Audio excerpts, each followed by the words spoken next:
So we've talked a lot about how the insurance industry has changed how cars are built and how roads are structured. I haven't had a student really do a paper on homeowners insurance. I found this video very interesting. And from start to finish, for the walls, floors, and roof of this building to go up. 8 weeks that could be the building blocks for major change. The end result by just 11 workers, a nearly 100-unit apartment complex near Palm Beach, Florida. We built that much faster than we would have had we done it with wood or concrete or a traditional material. And there are plans for plenty more. Former Congressman Patrick Murphy is the managing director of Renco, the company behind the buildings. How quickly? So you got, what do they call the building, the company Renco? I don't know if I can find the title. How do you spell Renco?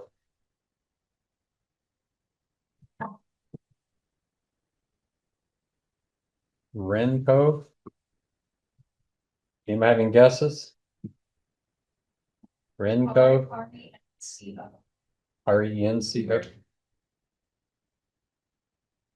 Renco is that thing? So they have a website. Their website might have something on insurance. That would be interesting. They talk about it in this video. Gates. Can you turn a house out of here? We can basically produce about 16 homes a day in this facility. The company says it can endure 240 mile per hour winds. 240s. So what is a category 5? That's like 2 times.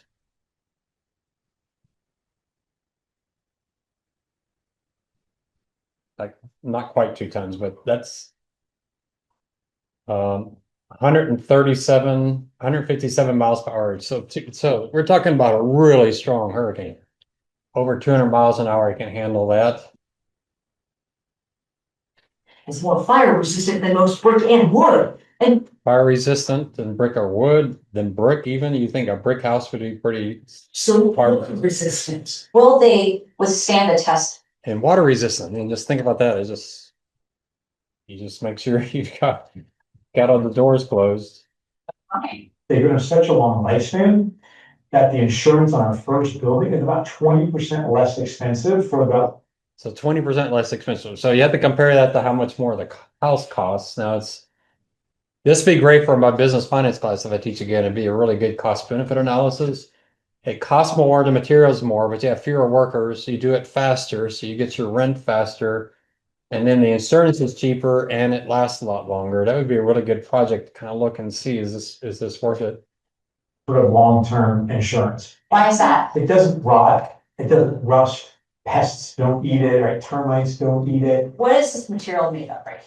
This is made of recycled glass, recycled plastic, calcite, like a limestone dust. It's a fraction of the weight of concrete. So lightweight. How heavy is this? That's about 8 pounds. Right compared to something like. Which is over 40 pounds.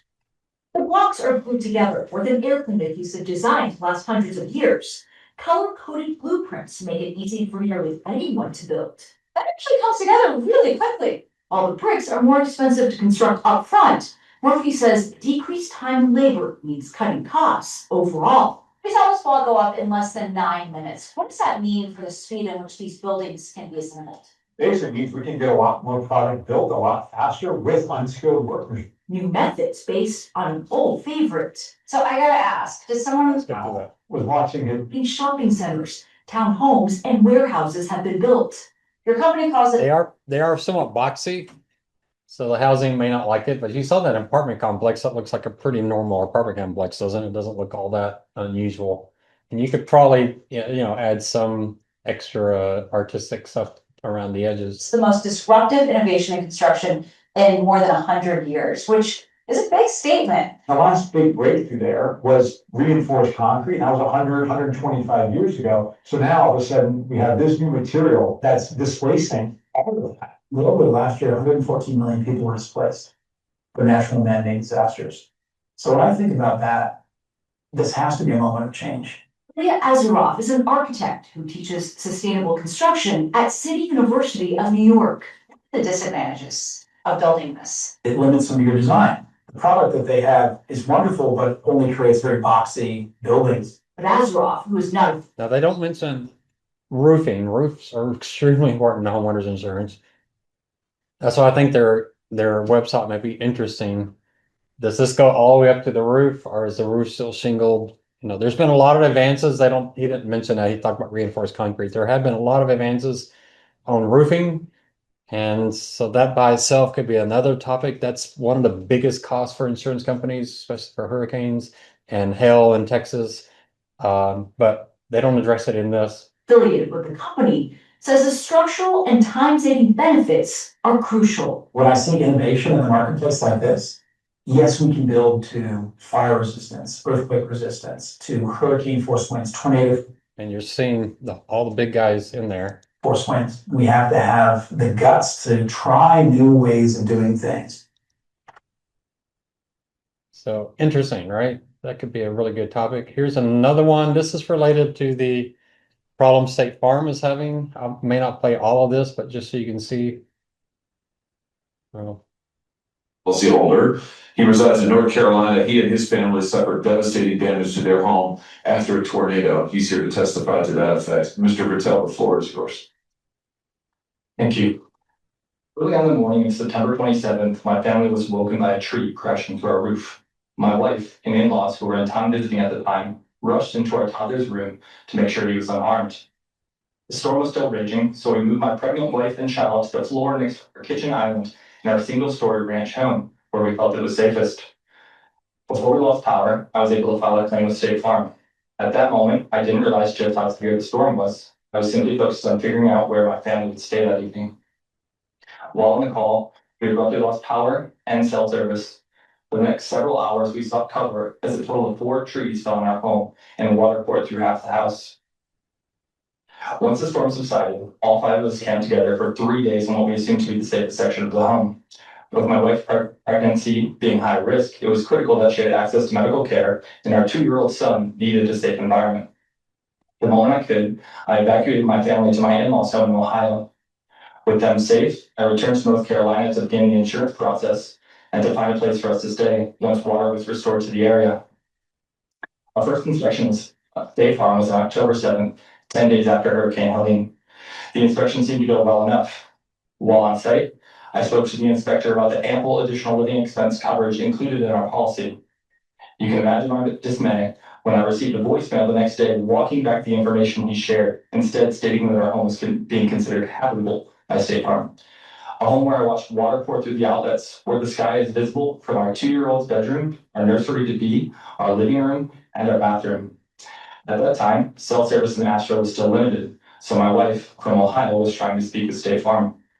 The few times I managed to get on the phone with her, she gave me agonizing updates about the undue stress being put on her, as the basic commitments of our policy were already being aggressively denied. It became clear we needed support and did not have the capacity to take this on ourselves, so we hired a public adjuster. Not long after, our decision to hire a public adjuster was reaffirmed when we received our first estimate of the damage from State Farm. The sum we were to receive would not even cover fixing the roof, let alone repairing our entire home. From there, we watched as our case was handled with little communication from State Farm. Emails went unanswered for weeks at a time. We were told that State Farm had issued a payment on our claim on October 24th. That check did not show up. 1 month after the storm, I moved my family back to Asheville into a rental at our own expense. From this new home base, we spent months driving across town trying to protect our house from further damage. Draining tarps, resecuring them, setting rodent traps, doing all we could to prevent the pipes from bursting. Covered only by tarps, our home struggled to retain heat during the mountain winter. During this period, Buncombe County placed a placard on our home stating that the property was not safe to occupy or enter. After 3 months of no movement, we were hopeful things would finally start progressing when State Farm assigned a new adjuster to our case. The damage payment that was supposedly issued in October was reissued in December.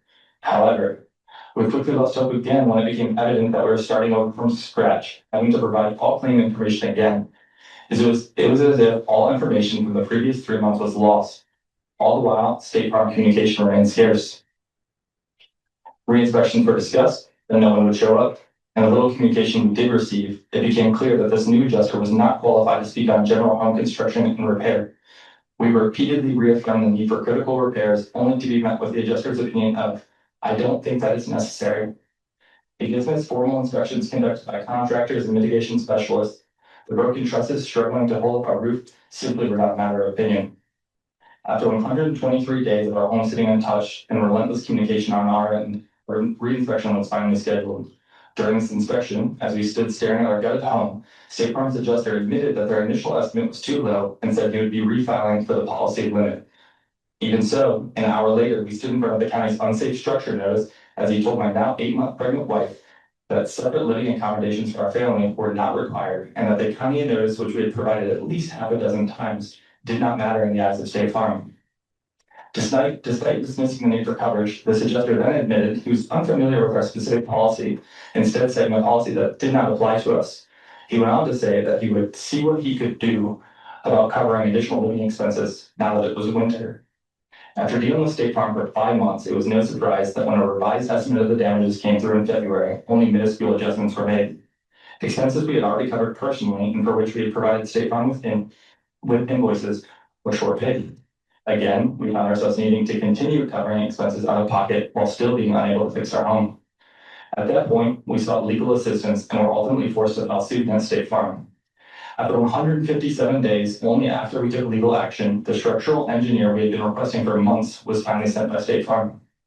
Now, 228 days after the storm, our home remains untouched, with no progress being made. My wife, who was 3 months pregnant at the time of the storm, gave birth to our daughter 2.5 months ago. Our son turned 3 in April. What could have been just a blip in his childhood has become a major event in his life as he repeatedly asks to go back home. I don't know what's going on. State Farm has typically had a good reputation for paying claims. Allstate has typically had a good reputation. I haven't seen USAA on this or farmers. You saw farmers on the mold issue getting sued. This hasn't been a big issue for the industry, but boy, I've been noticing these coming up. Maybe it's just my my Facebook feed for some reason. I don't know how it knows I'm interested in insurance things. I don't know how it finds anything. There's a new video feed now. I really love this lady does these reviews of Twilight Zone TV shows. Have you seen her? She's hilarious, isn't she? And I don't know how it came on my feed, but I can't stop watching them. So I don't know how these insurance came up on my feed.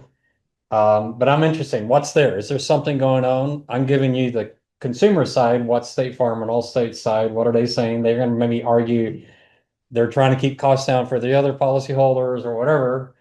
But is this an industry thing? Is this a specific problem for State Farm and Allstate? Why are they, if it's those two companies, why are they in particular making it so difficult on our customers? And to me, it's an interesting case. One last thing you might think about is new lawsuits. So, or there's a couple here. So here we just saw here recently, Meta got sued, $6 million punitive damages. That's a small number for Meta, but this was the first lawsuit. So the question here on these unusual first lawsuits, does insurance cover this at all? If it does, what is the insurance industry going to do to its policies to protect themselves going forward? It'd be an interesting one.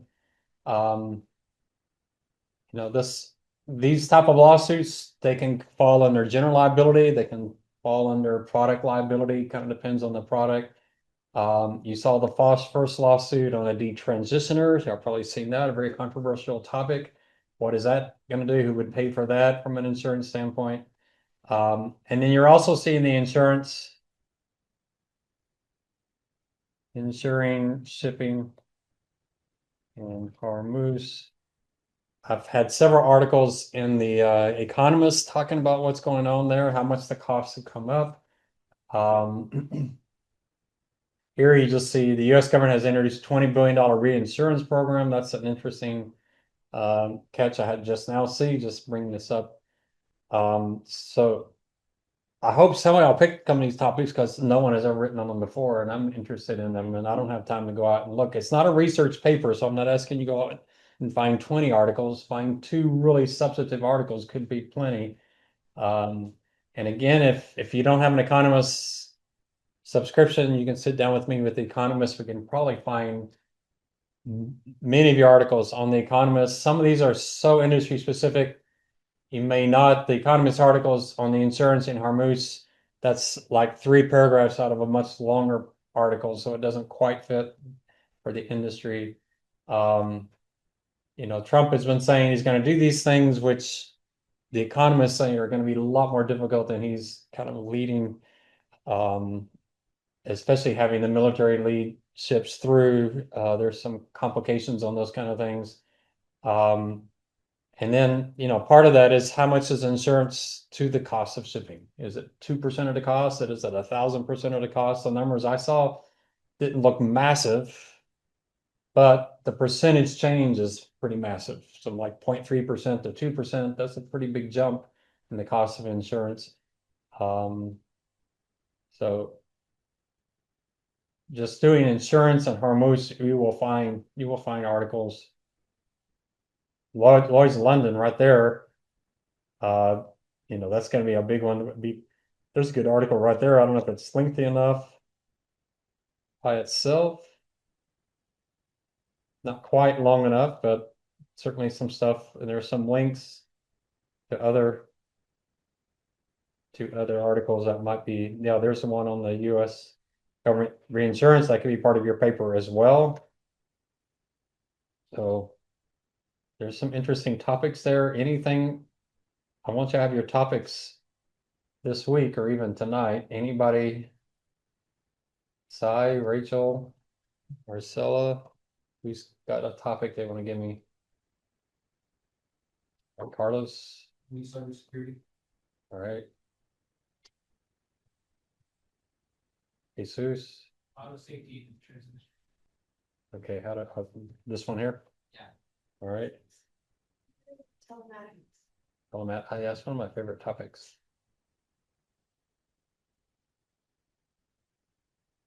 Oh, I was also. Okay. The tally.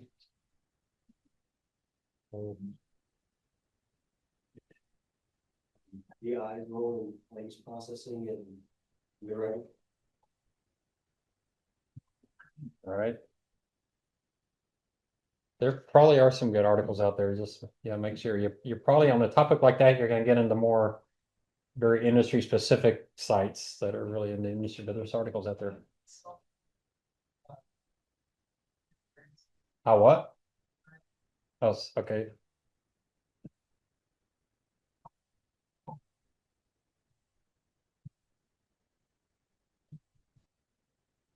There was dozens of articles on that about 5 years ago. So you might be a little dated. The Economist has 5 or 6 articles. So be curious if you can find more recent articles, because it was big. It's kind of like artificial intelligence and then disappeared and now it comes back. So this has disappeared, but maybe it will come back here. All right, others. Okay, Abigail. Which one? Okay.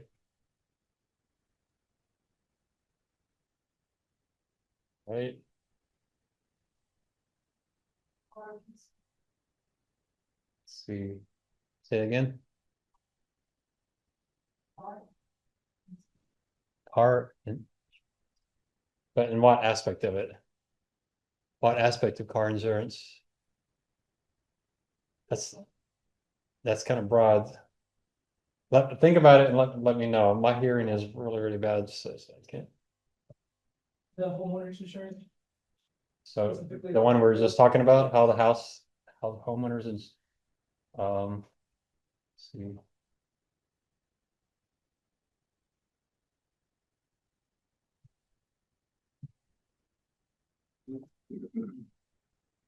All right. Others. All right. Wow. I'll go straight from Moose, Which reinsurance plan. Okay. Just say Hormuz. And it can be broader than Hormuz because there are others. I mean, they're talking about the Red Sea too, right? I mean, they're going the Houthis. So others. Oh, sorry. Well, and it's in fact time for insurance. probably be homeowners, but I mean, it can be commercial as well, or property, commercial property. Others,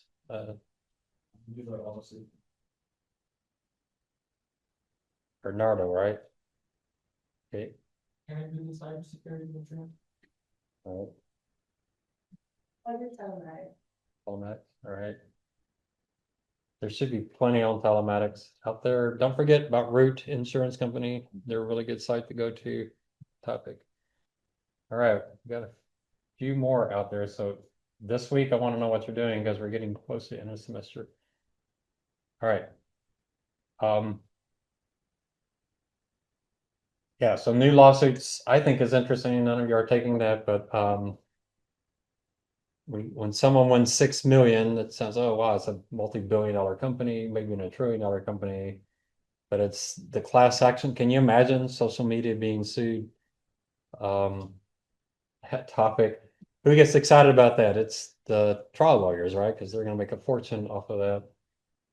So they have a huge incentive to find class action and find people to join in the lawsuits. So it's interesting. There are some, we're starting to hear more discussion with Robert Kennedy as the health secretary, more discussion of suing companies for processed food and making foods more addictive and insulin and all that kind of stuff. I don't think any of those have been successful yet, but lawyers are certainly looking into it. So yeah, the insurance industry often ends up, just like they did with asbestos, ends up being the ones holding the bag at the end because they're the only ones with money left. All right.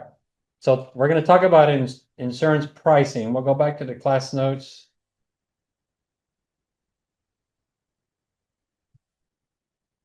So insurance pricing is, when anytime you're talking about financial services, banks, insurance companies, it's all about return on capital. These are entities that are very, very specific about what return they make for their shareholders, that they're getting adequate returns. They want to be compensated for the risk that the stockholders are taking. How much equity you need is very different in insurance than for other businesses. For insurance, it's a regulatory thing and it's a rating agency thing. Is how much net worth do you need given your risk? So homeowners will need a lot more net worth than an auto insurance company. So the more risky, you have two issues here. More risky, you need a higher return on equity and you need to hold more equity. So it's this double bang. That's why I say homeowners is so disliked by many stock companies. I was really shocked with Progressive. I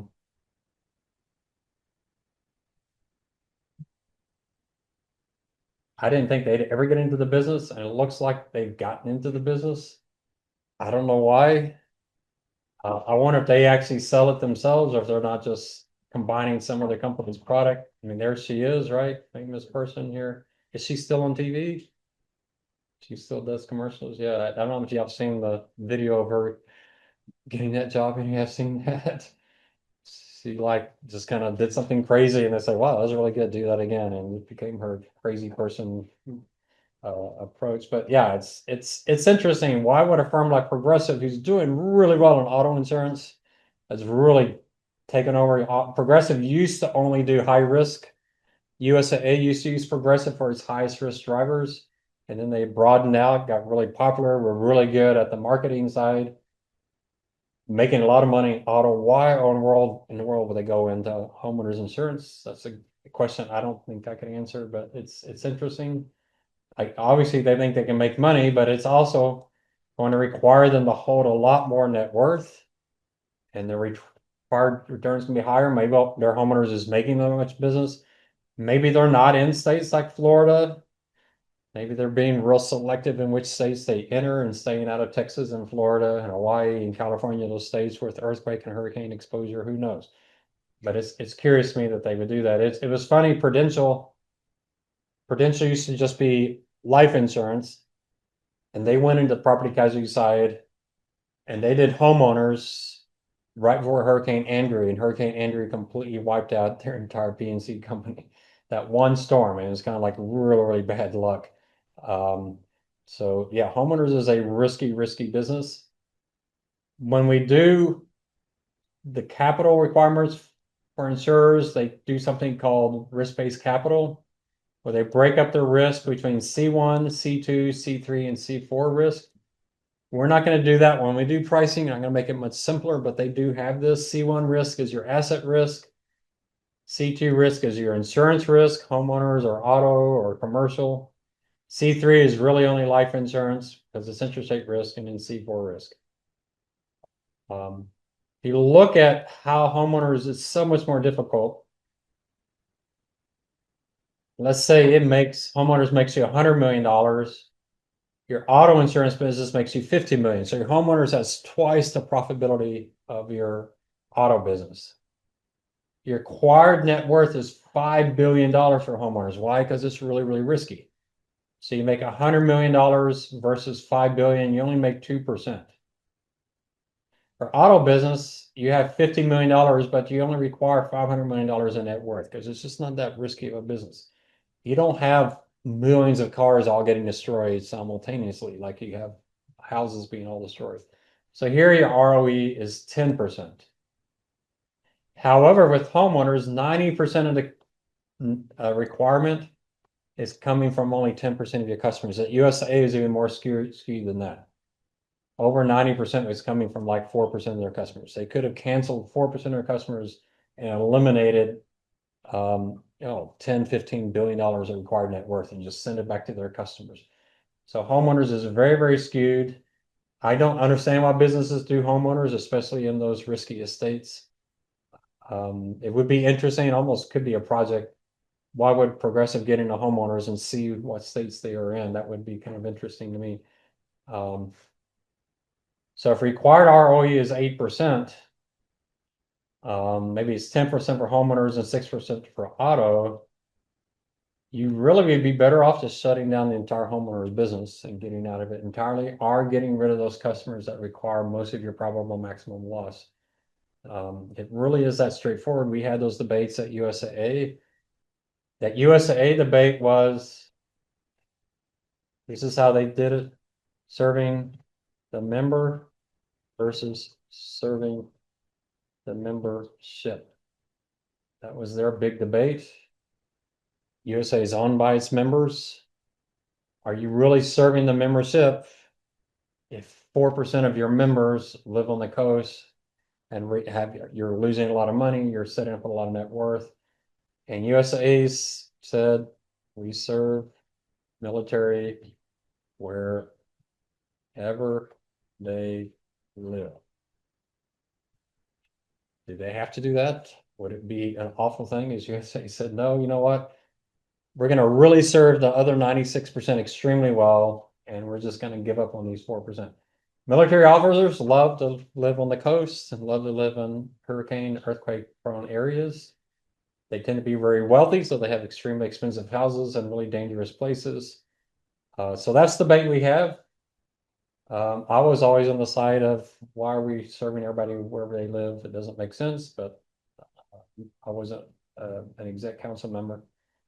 All right, so the price insurance, let's step back on this and let's think about things we're going to look at. So the first thing we got to talk about is float. That's that timing of claims. We're going to have to talk about the claims themselves. That's frequency and severity. We got to talk about the investment side coming from the float. We got to talk about risk and capital. And then we got to talk about return on capital. So when you look at this problem, this seems so convoluted. In finance, I like students to learn formulas and know them really well. Those formulas we use on exam 1 for the securitization, you should know that. Present value, future value kind of things, those are really important to do. This is not a formula I'm going to expect you to remember 5 years later. So the key for this formula is process. I want you to think about the process of the insurance pricing more than memorizing a formula. So the formula is pretty involved. But it takes you through the entire process of how the actuaries and the investment side think through this, and the CFO as well on a return on capital. So think process. I know it seems, my word, this is a crazy, crazy, crazy problem, and it is. So let me show you. There is a YouTube video and there's practice problems out there. So what I do is I give you CY and NY. What is CY? That's current year and then the next year. All right. So the current year is not finished. So the current year is a forecast of what we think this year is going to be. And then we're forecasting out the next year. That's the way it looks in this problem. Let's say our current year, I'll give you this. I'll show you an actual exam question, maybe Thursday night. And then next Tuesday, we have our guest, or next Monday, we have our first guest speaker with the reinsurance person from USAA. And then I have two actuaries from USAA that want to come speak to us, but they have the actuarial exam April 21st. So they'll come sometime after April 21st. But we'll do that. So we have two more speakers coming. All right, so our premiums for $750, that's $750 or $750 million. You can think of it on a policy level or the company level. Our claims are 500. Our LAE is 110, and our underwriting is 120. Our underwriting gain is just your premiums minus claims, LAE, and underwriting. So we made 20 million or 20,000 or whatever. And what you're trying to figure out is the premium for next time, for next year. What premium will you charge? Now, when I did this at USAA, I built it and I was working with the pricing actuary there. Forget Catherine, I think her name is Catherine. I built it like this and said, oh, that's all wrong, Ron. You got to do it like this. And she showed me the math. And boy, it was much more complicated math than this. I worked it out. I got the same answer using her math and using my approach. But I couldn't use her approach. It was just, the math was just way too much. And so what I do is you're not going to actually calculate the premium. I'm going to give you two premiums. You got to figure out which one's the right one. All right. So it's a little bit different process. So maybe one premium I'll give you is 850. We'll just plug that in there and we'll see maybe that'll be the right answer or not. Well, I'll give you two numbers. You could get really lucky and pick one of the numbers and get the right answer the first time, and then you know it's that number because it's pretty unlikely that you pick the wrong number and you accidentally get the right return on capital. That's going to be pretty unlikely. So if you pick the right number, and I don't know, sometimes it's the lower number, sometimes the higher number, so you got a 50-50 chance there. If you pick the right number and you get the right answer, you don't have to try them both. The advantage is a lot of your calculations are the same no matter what the premium is. There's a couple of them, especially the investment income. There's a couple of them that are a little bit different depending, but not radically so. And in fact, I worked it out so the investment income really is not that impacted. So what you have to do, and this is very much what we did at USAA, you have to forecast out claims, loss adjusted expenses, and underwriting for next year. Right? Now I give you those assumptions down here. I say frequency and severity. Frequency will increase 3% and severity will increase 4%. So what is frequency? Frequency is the number of accidents people have.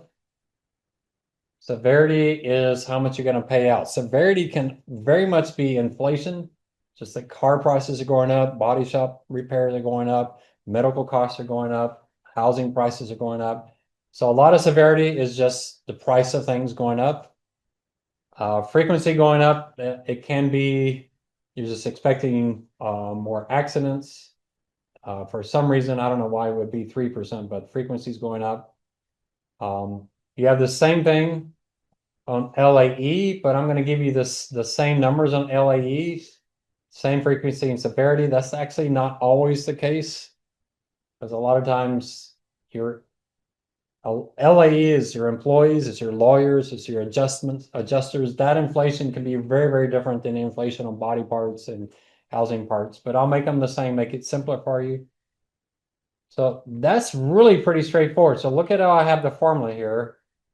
I take the current year times, and I have one big parentheses, 1 plus the change in frequency times 1 plus the change in frequency.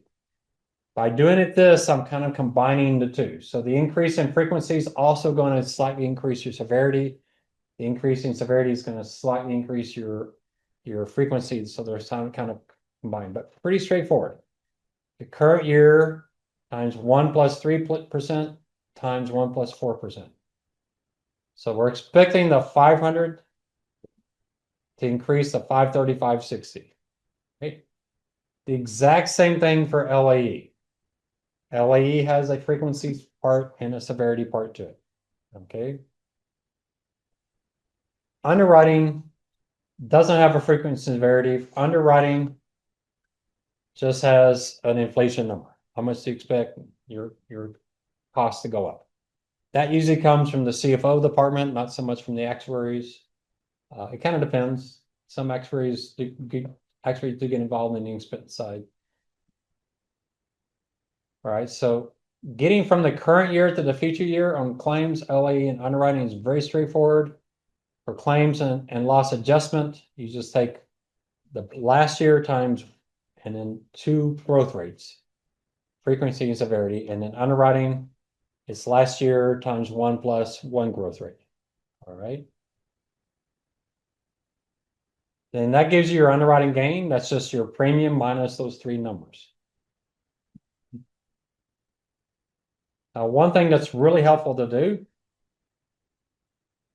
is to add these 3 numbers together because they don't change. They're going to be the same no matter what premium you have. So adding those 3 numbers together can be pretty helpful for you. Any questions up to there? So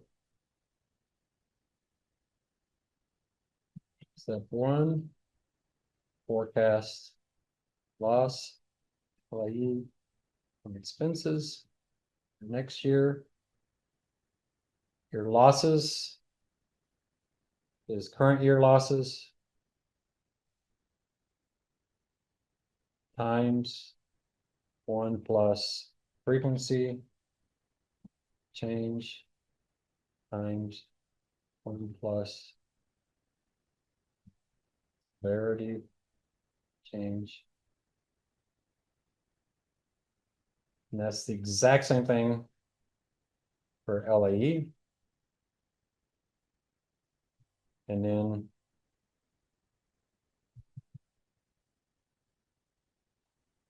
expenses is 1 plus the inflation assumption. Now I'm giving you these numbers. What do you think actuaries do? Think they spend any time on these numbers? After COVID, probably important, right? Severity went up dramatically during COVID. Frequency came down dramatically during COVID. So they had to look at those numbers. What does that mean for next year? Have things permanently changed? The sale of more SUVs greatly increased the severity of liability claims. You know, they have to go into all these studies they do. And it's state by state by state. We'll hear that with our if we get both speakers, at least from one of our speakers, I know they're both involved on the pricing side. It's interesting to hear them, and I'm always curious what they're looking at, which states they're looking at, what are the issues in those states. It is very state specific. Some states have very different issues than other states. Some states probably don't change all that much year to year. Some states change quite dramatically because of some law change in the state. So I'm giving you these numbers, but behind these numbers is probably, oh, who knows, some massive spreadsheet somewhere, quite dramatic. So if you're doing telematics, how does telematics change frequency and severity? Actuaries are going to do those studies. What percentage have that? How does telematics influence teenage drivers? That's a big issue for telematics. Speed limit changes. You know, there's just so many things that could influence these numbers.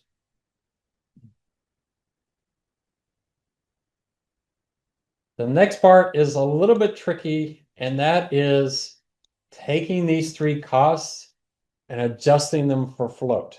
All right. So that's our second step.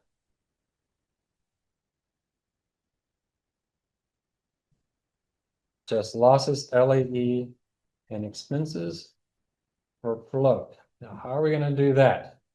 You're gonna take the next year and divide it by 1 plus the investment rate raised to the n. All right. The nice thing is if your frequency and severity change are the same, you can just add your loss and LA together and just do one adjustment here. You can kind of get them all done together. But you take the next year number plus 1 plus the investment rate raised to the n, divided by, that divided, make sure you're dividing. So what we're talking about with float is here's our actual expected losses and expenses. But on a present value basis, this is what they are. And the difference between the undiscounted and the discounted is our actual investment income. Right? So what is the timing on this? Here I use different numbers, but I'll probably use the same timing on all three on the exam because the huge advantage if they're all the same, so you can add these three numbers up and you only have to do this formula once. But you can do them all together because you're dividing by the same 1 plus I, 1 plus the rate plus to the n. So if I make the n the same, that saves you quite a bit of time. I didn't do that in this problem, but you'll see some other problems I did. They're not going to be the same in real life. So here we're talking on claims. On claims, it's 0.75. What does that mean? On average, we paid our claims over a year and a half. So in 0.75 years, that's kind of our average. So we get some claims will pay before 0.75, some will pay after 0.75. But from an investment income standpoint, claims we expect to pay out over the next year and a half. We can get some of that money up front and have it invested. So that 0.75 is our N. Think of that as the N for timing. I use the same thing for LAE. That may not be true. So if you think about loss adjustment expenses, those probably happen, or auto, maybe not a big difference, but for homeowners, they may happen later. It takes the adjusters a while to get there. Maybe it's 0.8, 0.9, who knows? So USA actuaries, they actually have these numbers calculated. They could vary by state. They definitely did vary between homeowners and auto. You also have the liability side, which can be much, much different.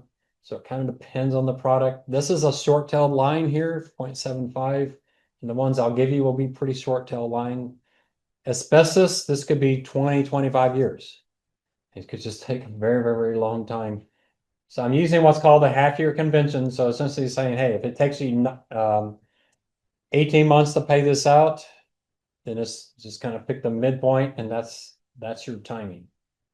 They should be pretty evenly spread out over time. People don't have auto accidents all bunched up all at one time unless there's some weather event or something causing that.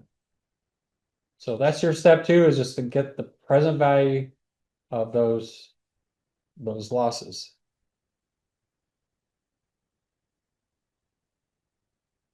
So in this case,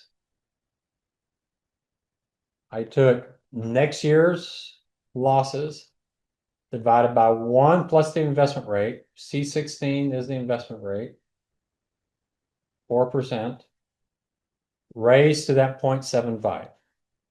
All right, I take the next year and raise it to that number. I do the same thing for LAE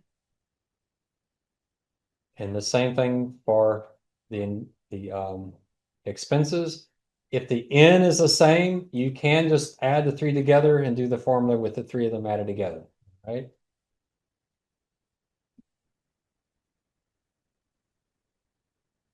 And then you want to add those 3 numbers together, because you will need that number.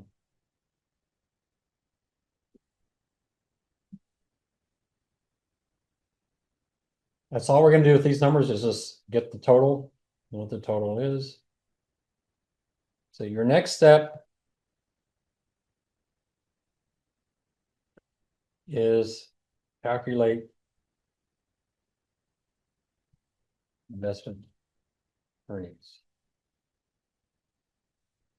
I break this into two pieces. I could break it into three pieces. I'm actually leaving one piece out.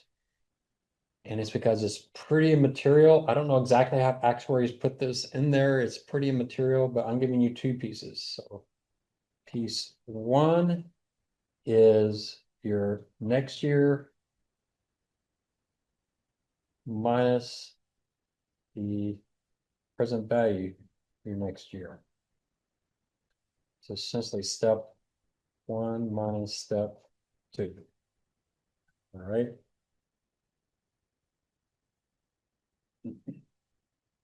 So that's not your float. That is your investment income on float. Remember, the float is the liability.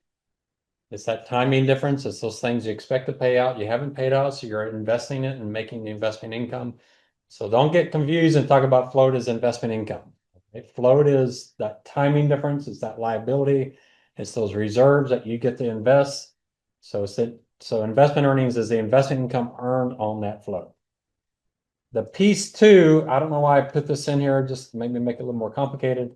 I'm going to give you some investment earnings on beginning net worth. This is a big debate at USAA. I think I mentioned this, Bob Davis. He didn't believe the insurance operation deserved any investment income. So that's all ours. That's the corporation. But we're setting aside net worth for this product. That's sitting in an investment somewhere. They should get credit. You know, we shouldn't charge them net worth they got to earn on and don't let them earn the investment income for that money that's sitting there. So essentially, we're going to give them that. The piece I'm not giving you that is pretty complex is there is an underwriting gain here. We probably could have some investment income on that, but it's pretty small, pretty material. So I'm just ignoring that, but we could do that, but I'm not giving you that piece.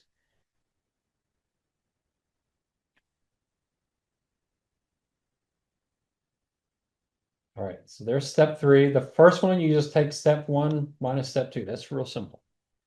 And the investment earnings on beginning net worth is also really, really straightforward. But you might do step two and three and four kind of together. Calculate required and average net worth. So required, I'm using a very, very simple formula for required net worth. I am using a premium to surplus ratio.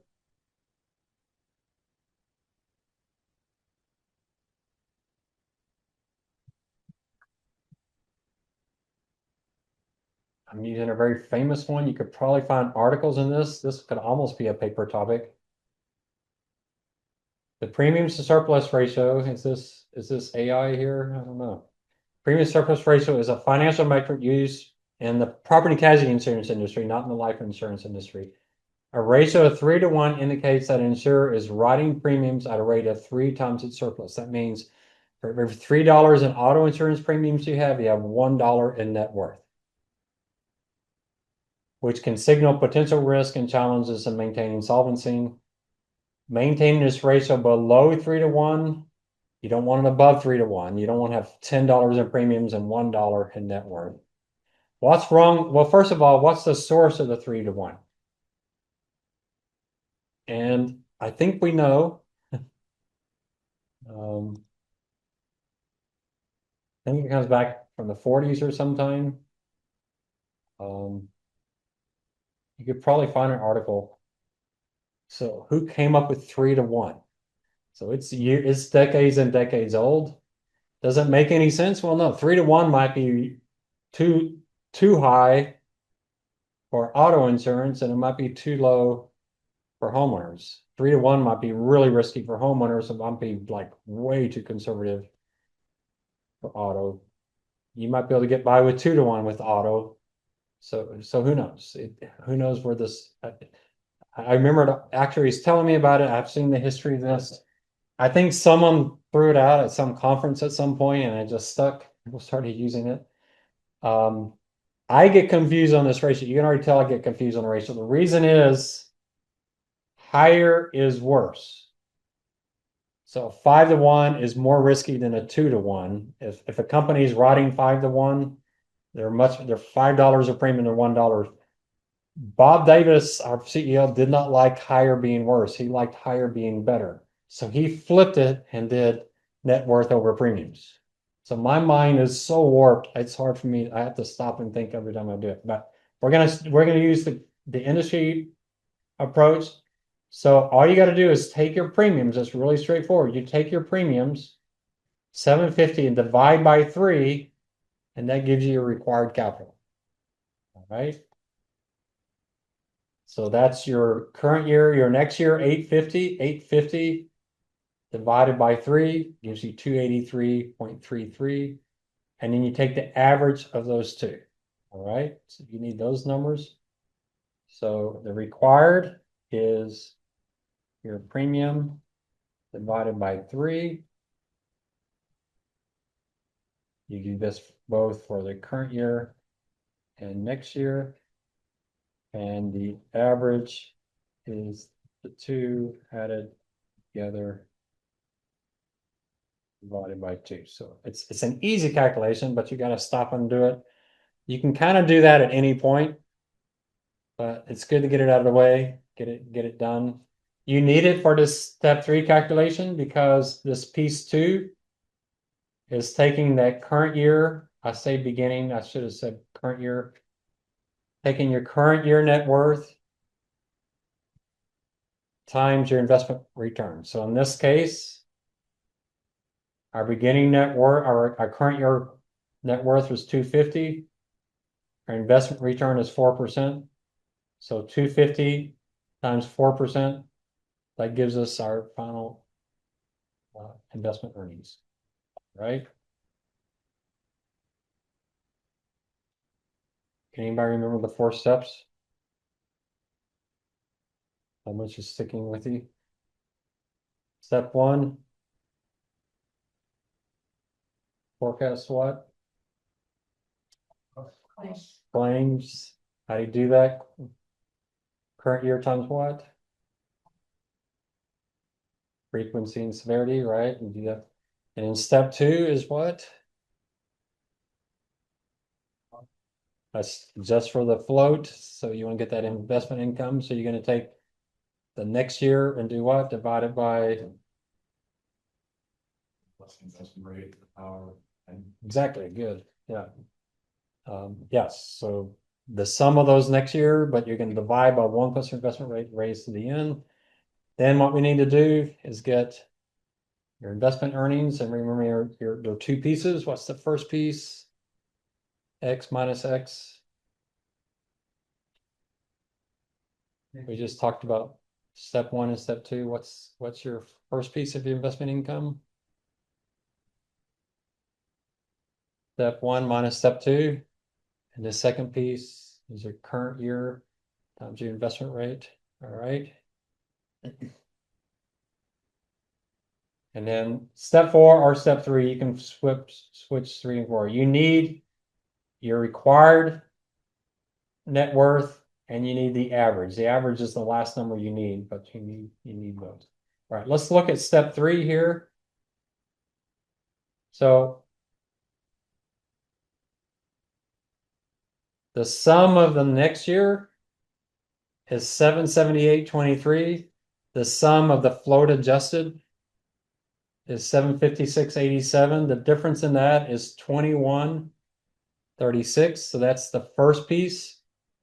And then if I take the current year net worth times 4%, I get the second piece, $10. The sum of those two is my investment income.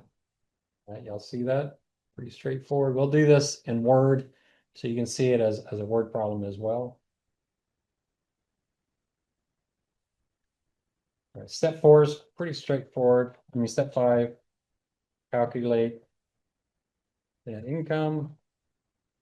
That's your underwriting income plus investment. It's pretty straightforward. So you have a premium 850. There's your losses. there's your investment income. So you end up with a net income of 103.13. Pretty straightforward. There you're just adding. Now I do something weird. Catherine didn't do this, so I had to, when I was trying to back into her numbers, I had to take this out. But I did this because I want you thinking about it.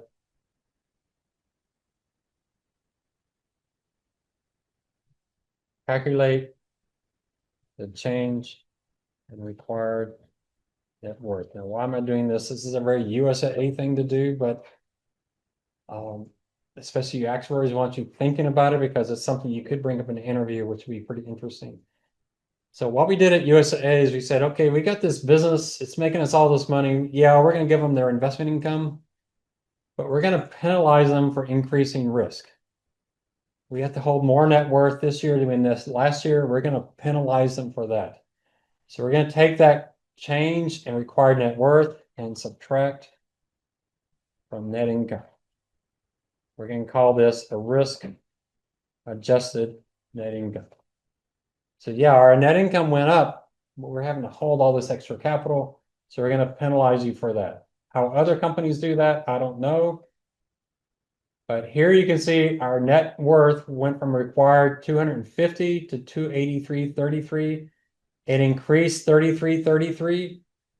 So we take our net income minus that 33.33, and there's our risk adjusted net income. The actuaries hated this because the regulators didn't recognize that, but we penalized them for that. Mainly Bob Davis really wanted to penalize the homeowners insurance because that was the business that the risks just keep going off the board. He said, yeah, you're making us an extra $15 million, but my word, we have to hold an extra $500 million in net worth. That's just a horrible business. So he was wanting to kind of beat them over the head about it. All right, so that's kind of a USA thing. And then the last thing is pretty simple. Step 7, calculate return on equity. It's just your risk adjusted net income divided by your average net worth. Pretty straightforward. So here we made 101.13, but our required net worth went up 33.33, so our net was 69.80. Our average required capital was the average of 250 and 283, so that average is 266. So we take 69.8 divided by 266.67. We got 26.17. Decide which premium is correct based on the ROE. So in this case, 26.67, the required return on capital is 9%. Now you might say, well, that's great. The required return is 9%, and if we charge $850, we'll make 26%. But it can't be too low. It also can't be too high. Why can't it be too low? Because your stockholders will be upset, right? You got to get your cost of capital. If your cost of capital is 9%, you need to make 9%. Any guesses on why it can't be too high? There's a couple of reasons here.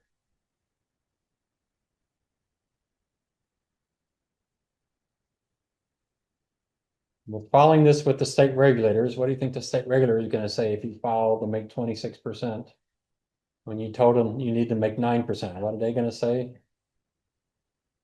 Yeah, never get approved by the regulators. Now, Warren Buffett would say, well, if I can get away with it, I'm going to do it if I can make more. But regulators in some states, many states, the biggest states, you have to get it approved. In Texas, remember in Texas, it's a band. As long as you're within the band, you can go with it. So if you can push up to the higher band, but what might keep you from doing that? What might be the second reason you can't do it? Why might a company not increase its prices? Competition, yeah. So This is where those expense ratios are so important. You saw Progressive and Geico's expense ratios are really low versus the industry. It gives them a huge advantage. State Farms, probably now USAA's are really high expense ratios. So it's possible Progressive and Geico can charge more because their expenses are lower, or they can charge more than this formula shows, but it's still be less than a competitor because their expenses are lower. Where Progressive and Geico get hurt is on the advertising. They do spend a lot more in advertising, although I've been seeing a lot more advertising from USAA online. But competition. So those are the two things. So for our purposes, I want you to be as close as possible. Remember the old game show, The Price is Right? You want to be as close as possible without me going over. So you just want to get as close as you can get. I'm going to give you an answer that's really close. So if you get 13% and 4%, you probably have an error somewhere.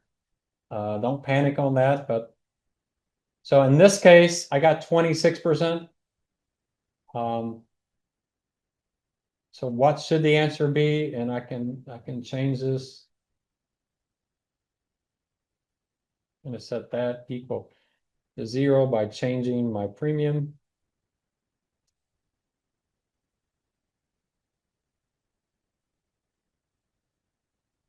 So if I charge a premium of $779.72, my net income would have been $32.85. Most of that investment income, which is not that uncommon. My required capital will be lower because my premiums are lower.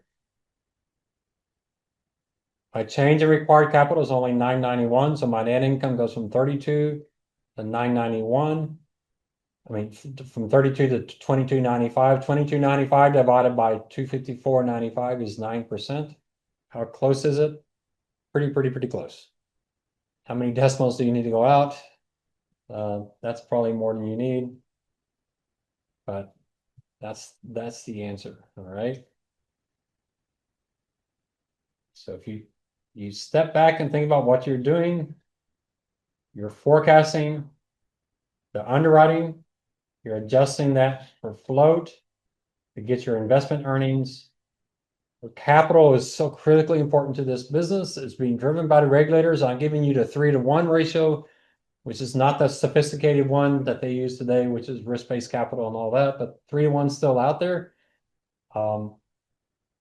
Just to make it simple, so required capital is important. I'm making you adjust your net income for that required capital change, a very USAA thing to do. You then calculate ROE and you pick a premium, right? Pretty involved. Maybe I'll throw in the towel on the exam. I won't give you the formulas, but maybe I'll give you the steps without the formulas, if that might help. But I give a lot of partial credit on this question, right? So, I mean, I've had students just not even come close on the answer, but get 90% of value because they just made one crazy mistake somewhere on one number. And sometimes it's a math error. So if you show how you work, if it's a math error, you can get 100% credit just because you had a math error. All right, any questions on that? Those that took my life insurance class, somewhat different, right? A lot easier on the life insurance side, and it really is much more straightforward on the life insurance side. It's straightforward, the calculations. The problem is the numbers going to calculations are complicated on both sides. That's where you have to have actuaries come in and do their analysis. Now, what does this problem look like? Let me show you what it looks like on the exam, just so you can have some sense. We won't work on another one. It's getting too late to start. Your brains are probably too fried. So this is what it exactly looks like in the exam. We'll work a couple of these in our next class.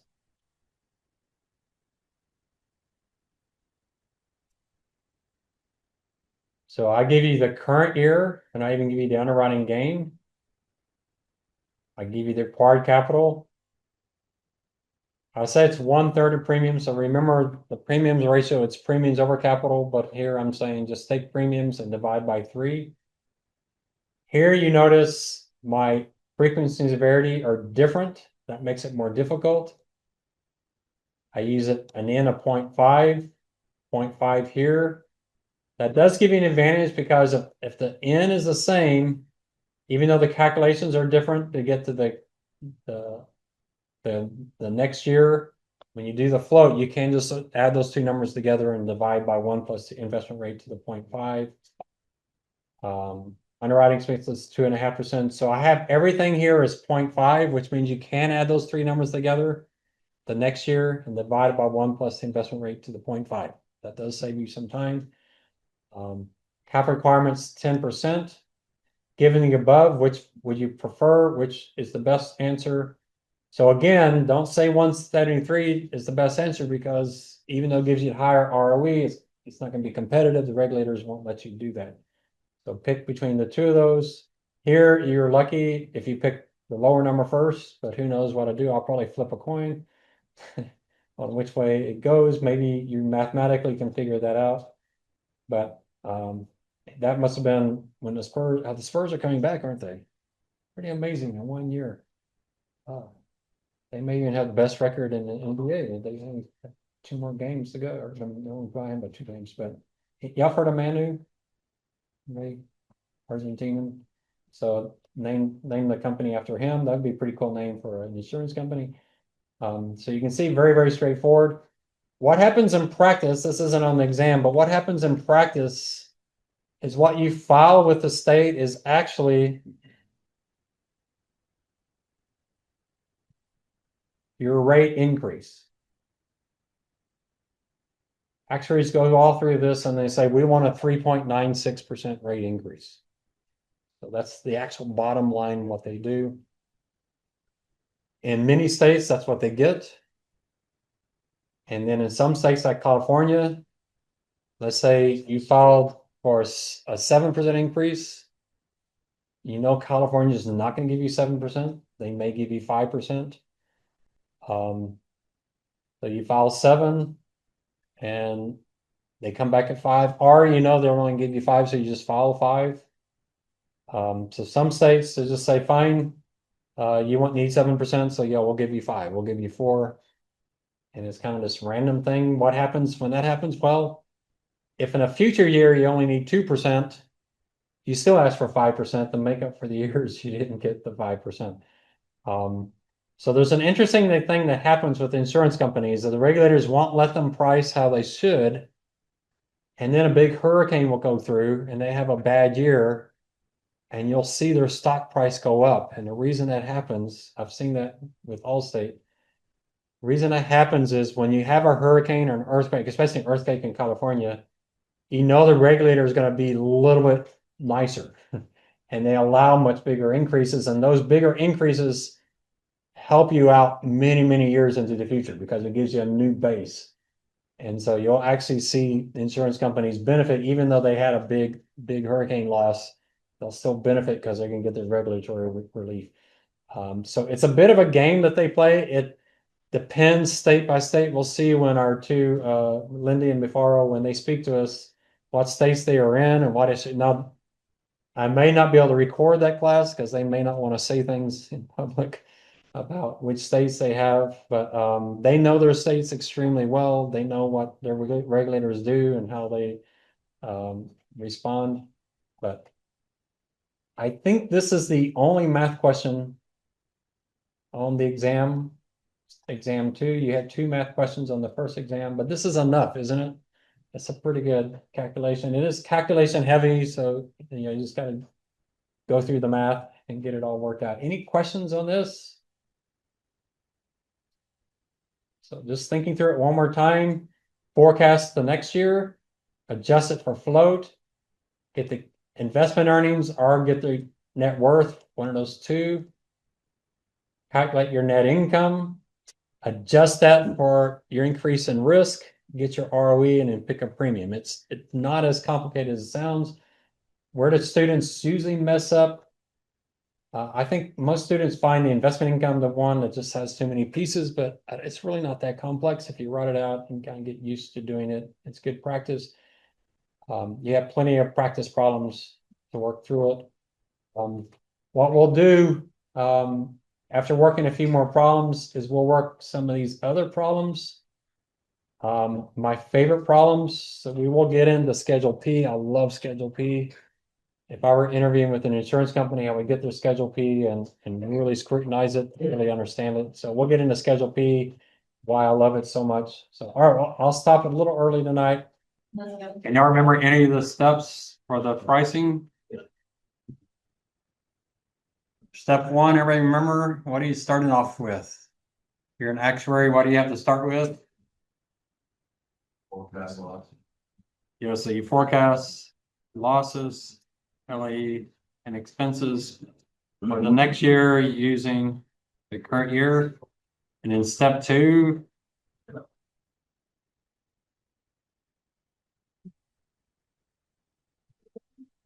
you're figuring out the float, right? The present value of step one. Step three, investment income, or you could do step four first. That's your required capital. Beginning, ending,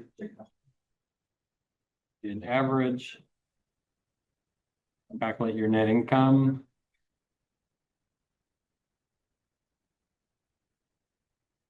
Step six, change your adjusted net income. And then step seven is your ROE. So it's following the process of what an actuary would do. Let's start off with what do we expect claims and expenses be next year. Go to your investment people and see what kind of earnings you're going to have, because you're going to get the premiums today. You're going to be paying them out over the year. So you get some investment income. So we'll calculate that float. The investment income has two pieces, step two, plus earnings on required capital.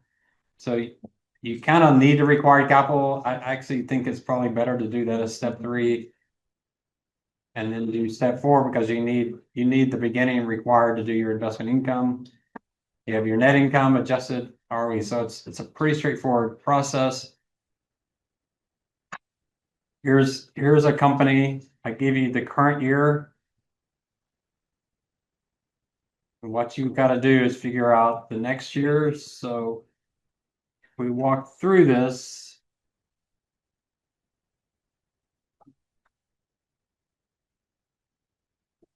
so write out the formulas as we go and think about what you're doing. So don't do it by rote. Some students, I think, waste an incredible amount of time in college by staring off in space in class. Staring at me has never helped anyone's grade. You should be writing, typing, doing your math.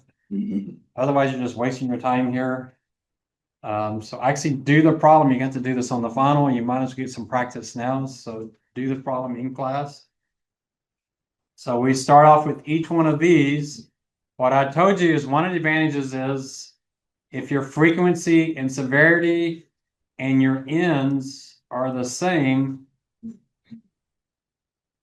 you can somewhat do these combined. So you notice here that the frequency and severity for claims and the frequency and severity for LAE are exactly the same, and the ends are the same. So that's going to really, really help us. So step one, we're going to calculate next year claims, LAE, and expenses. So you're going to take current year times 1 plus frequency change times 1 plus severity change. You're going to do that for both claims and LAE. You could do it as one big number. We'll do it as two numbers, but you could do it as one big number. So you got 350 and 88. So 350 times 1 plus 0.03 times 1 plus 0.02. There's your 3%, your 2%, 3% and 2%. And the 88, the exact same formula, 1 plus 0.03.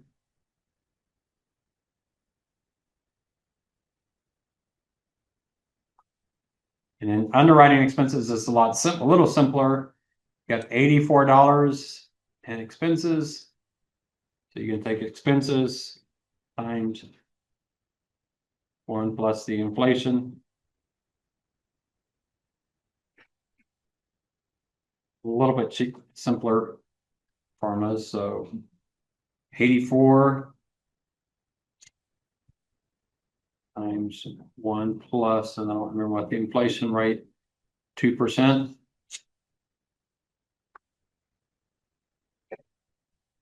So we've used frequency and severity for claims. We use frequency and severity for LAE.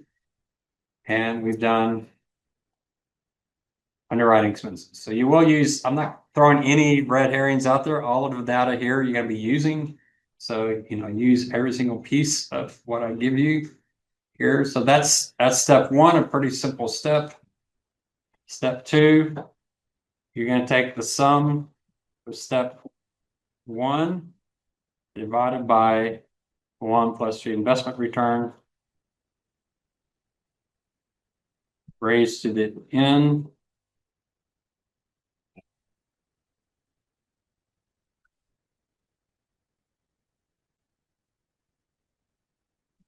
If the n are the same. So we could have combined claims and LAE together because they're both 3% and 2%, but I didn't do that. But you can definitely take the sum of all three of these and just do it once as long as the ends are the same. So that somewhat helps. So our investment return here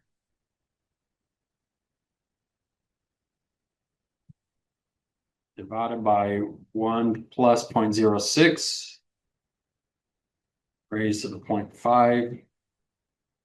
So we use the 0.5, 0.5,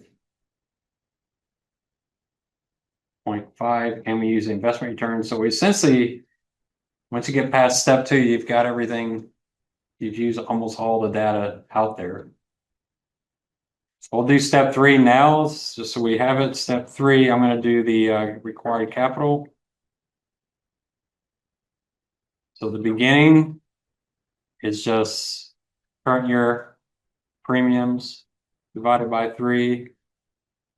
The ending is next year premium divided by 3. Here you're going to have 2 cases because you're trying to figure out which premium is the correct one. Remember, your goal in this problem is to figure out that next year premium. All right, so we have to do that twice. This is the first time you have to use the 2 premiums. There's only a few times you do. And then the average is just beginning plus ending divided by 2. So pretty straightforward.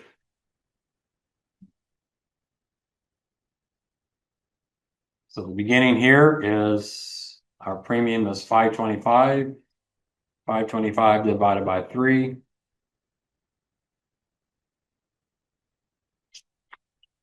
170 something. 173 or something. Who knows what that is? Your second one, you have to look at your 2 premiums here. We have 2 premiums down here. Look how close they are. So there's really almost no way to guess which one's going to be the right one.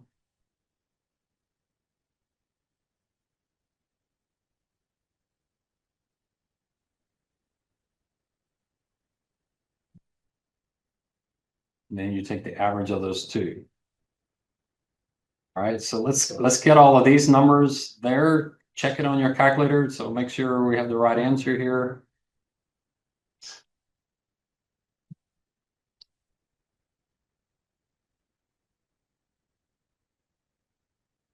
So 350 times 1.03 times 1.02. 88 times 103 times 102 is 84 times 1.02. And you can round. The issue with rounding is your ROE may come out at off by a basis point or so just because of the rounding, but we can certainly round. So the sum, I'm going to do it rounding to see how far off we get. 92.45 plus 85.68. That's an important number. This one right here, we'll be using this one a few times.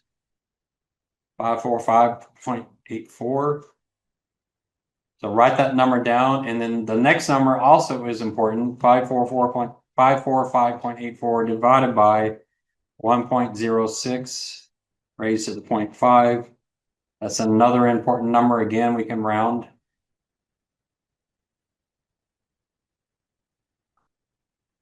And then our required capital, beginning, the ending. And again, you can round, not a huge issue rounding here. So here, anytime you're using the premium, you're going to have two answers. So try to keep it organized on your exam. You might think of it in terms of stuff to use on both of them. It goes here, and then the second premium, anything unique goes there, just so you have it. So same thing here on the average. 175 plus 179.42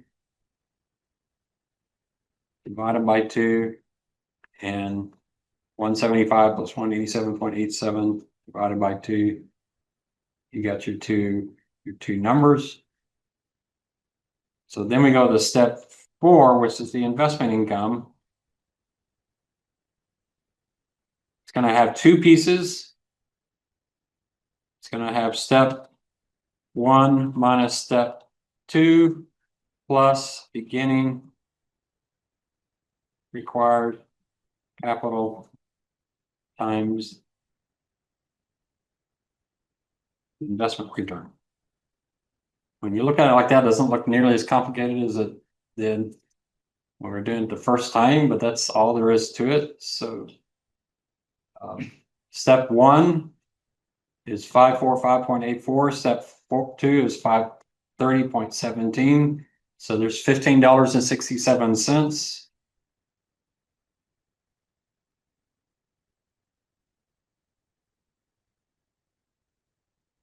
And then the second piece, we just take the beginning net worth, 175 times 0.06.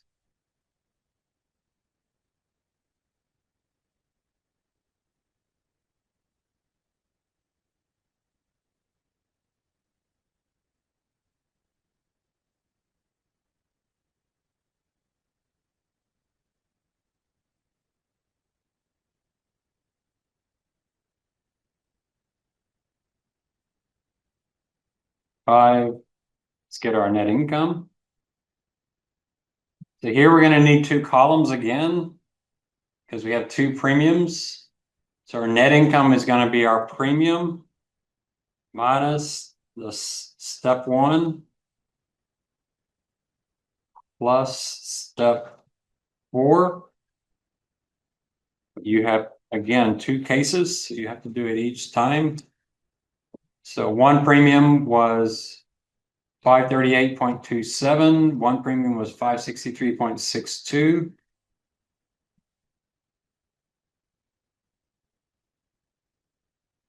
So step 1 is 545.84. We won't need step 2 ever again. That's the same. It doesn't matter which premium you have, that's the same. Your investment income, or step 4. Again, that's the same no matter what. It doesn't matter. We can add these two together, 1567 plus 1050. That's the same no matter what, 26.17. So our net income is just going to be 538.27 minus 545.84 plus 2617, or 563.62 minus 544.84 plus 2617. All right, so far we've only needed to calculate separate things in those two of the steps.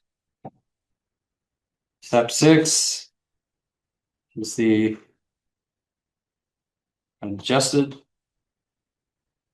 net income, a very USA thing. We're just going to take step 5 minus the change in required capital.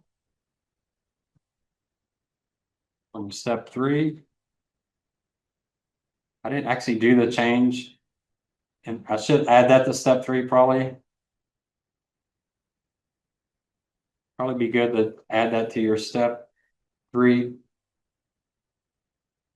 Here you need 2 numbers because you have 2 required capitals, so you're taking 179.42 minus 175, or 187.87 minus 175.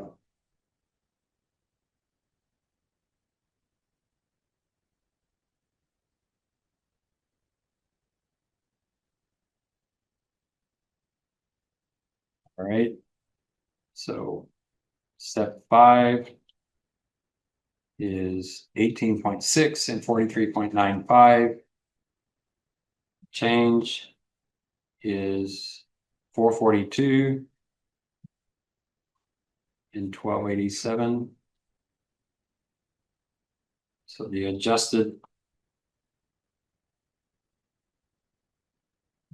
is 1860 minus 4.42, or 43.95 minus 12.87.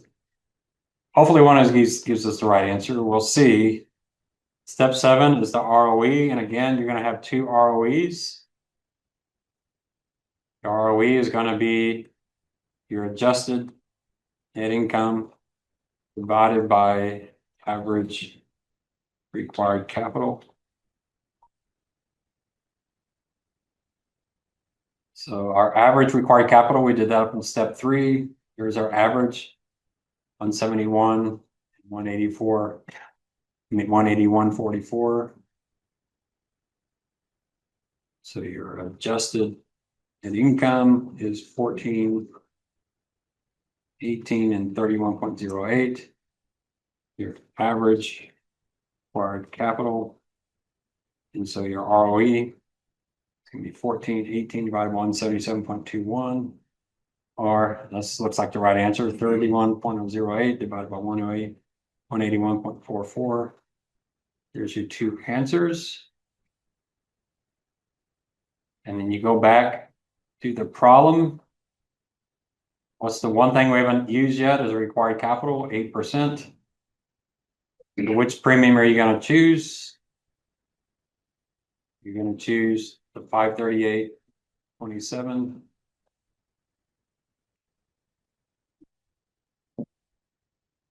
All right, it's quite involved, but it's not that difficult if you practice. And everything I had something like this, I would work 1 problem a week until I just could do it. And by the time the exam came around, it was just so simple to do. The goal in all of this is process. So if you're in an interview, if all you're doing is memorizing this by rote, it's not going to help you too much. So step 1 is a forecasting process, which the actuaries are going to tell you what's going to happen with severity, what's going to happen with frequency. When I got an email me far all back. I forgot to email him, but when he comes in, that's something we could certainly ask him about. How does he do that in his job? What products is he looking at? How does he assess that? The float that Warren Buffett talked about, you can bring that up in the interview. That's pretty important to this business. That's the whole reason he's in this business. Required capital is pretty important for insurance and banking. Insurance and banking don't have what's called free cash flow that you see in other businesses, mainly because when banks and insurance companies get cash from operations, they're taking on risk. It's almost more like they're borrowing money than it is that they're actually selling a product. And so you can't call it a free cash flow because you're going to have to pay it out in the future. And so understanding that required capital, this is true for life insurance companies, for banks, for property and casualty insurance companies. They have a regulatory and a rating agency requirement. So you want to make that part of the pricing problem. If you get into an interview, you don't remember every perfect step. You remember those things. You got to forecast severity and frequency. You got to figure out the float, which is going to give you your investment income. You got to think about risk and how much net worth the firm needs to hold. Those will all be sophisticated answers in an interview for an insurance company. And then what you're ultimately doing is figuring out your return on that required capital. Are you getting a premium that's going to allow you to get a return that's going to satisfy your stockholders? Where do we get this return on equity requirement? Probably from the capital asset pricing model. That's the most common place, just like any other business uses CAPM. So there's your answer. You have a few other problems in there. You could work them and practice with them. Any questions on that? If you go through the problem, you didn't use everything in this list, then you left something out. So you use every single part of this problem in your answer. Seems less complicated than what we did on Monday, but it's a problem. Still seems kind of unusual. This is pretty much the standard that you do with these. You go through the complexity, thinking about what you're doing as you go, so you understand what insurance pricing, what a premium is all about. All right, the next thing I want to do is a problem. So some students struggle with this one and get some partial credit, but this second set of math problems for exam 2, most students do pretty well on this one. So I want to show you Schedule P and get you a little bit of comfort with it. We can go to Allstate.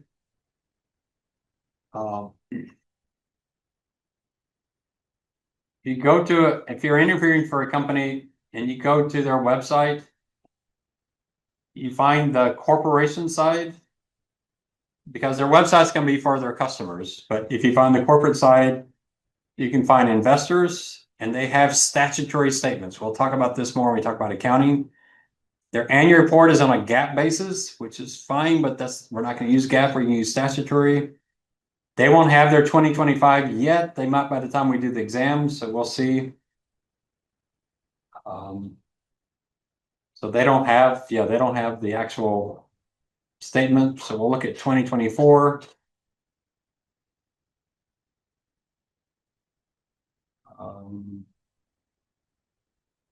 They still have 2024.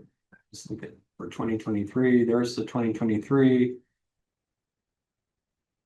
It is 106 pages. Let's see if we can find this Schedule P.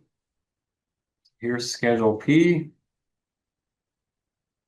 So I love Schedule P. If I were interviewing with a company, I would be looking at the Schedule P, especially if I'm an actuary. Just the fact that you know what Schedule P is like pretty impressive. Actuaries and finance people at insurance companies really like the statutory side because there's a lot of details you can get on what you file with the states for accounting that you can't get what they file on their annual report. So the Schedule P we want to look at is this one right here.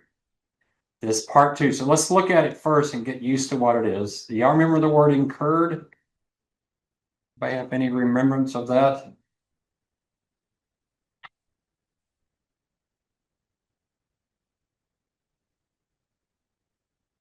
So what the word incurred means is that that's the total amount they expect to pay out. They may not have paid it out yet, but it's the total they expect to pay out. And this is really, really critical here. This is where you were to distinguish yourself in an interview. And this is where the accountants and actuaries battle and fight each other all the time. Let me just write it out for you here. There are accident years and accounting years. Which do you think the accountants are interested in? The accounting years. What do you think the actuary is interested in? Accident years. The accident years is each year is the business you did in that year. How did that business do? The accounting years is how stuff actually flows to the accounting that year. And if we look at the statement, here's 2014 business. In the accounting year 2014, they thought your 2014 business was going to cost them $17,344,000,000. All right. The next year, the actuaries come in and said, oops, now we think it's 17,525,000,000. So let's think through this. This was an expense they used in 2014, but for the same accident year, the next year they said, wait, we really think it's 17,525,000,000. So they understated their expenses in 2014. A year later, they say, you know what? It really should have been $200 million higher. That's accident year 2014. But what happens to your net income in 2015? It's harmed about $200 million for your prior year business. The accountants say, wow, we had a bad year. We lost $200 million. The actuaries say, no. It was really $200 million worse last year. We just messed up in estimating. So the accountants say, wow, why did we have such a bad year this year? We didn't.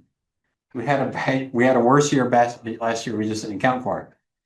And then 2016, they cut out another 50 million. So they kind of say, wow, we got $50 million. We did well, 50 million. The actuaries, no. That's because we overstated 2015. Now, remember what Warren Buffett said is actuaries are really bad at forecasting this? Well, the original was 17,344. At the very end, 17,307,000,000. How did they do?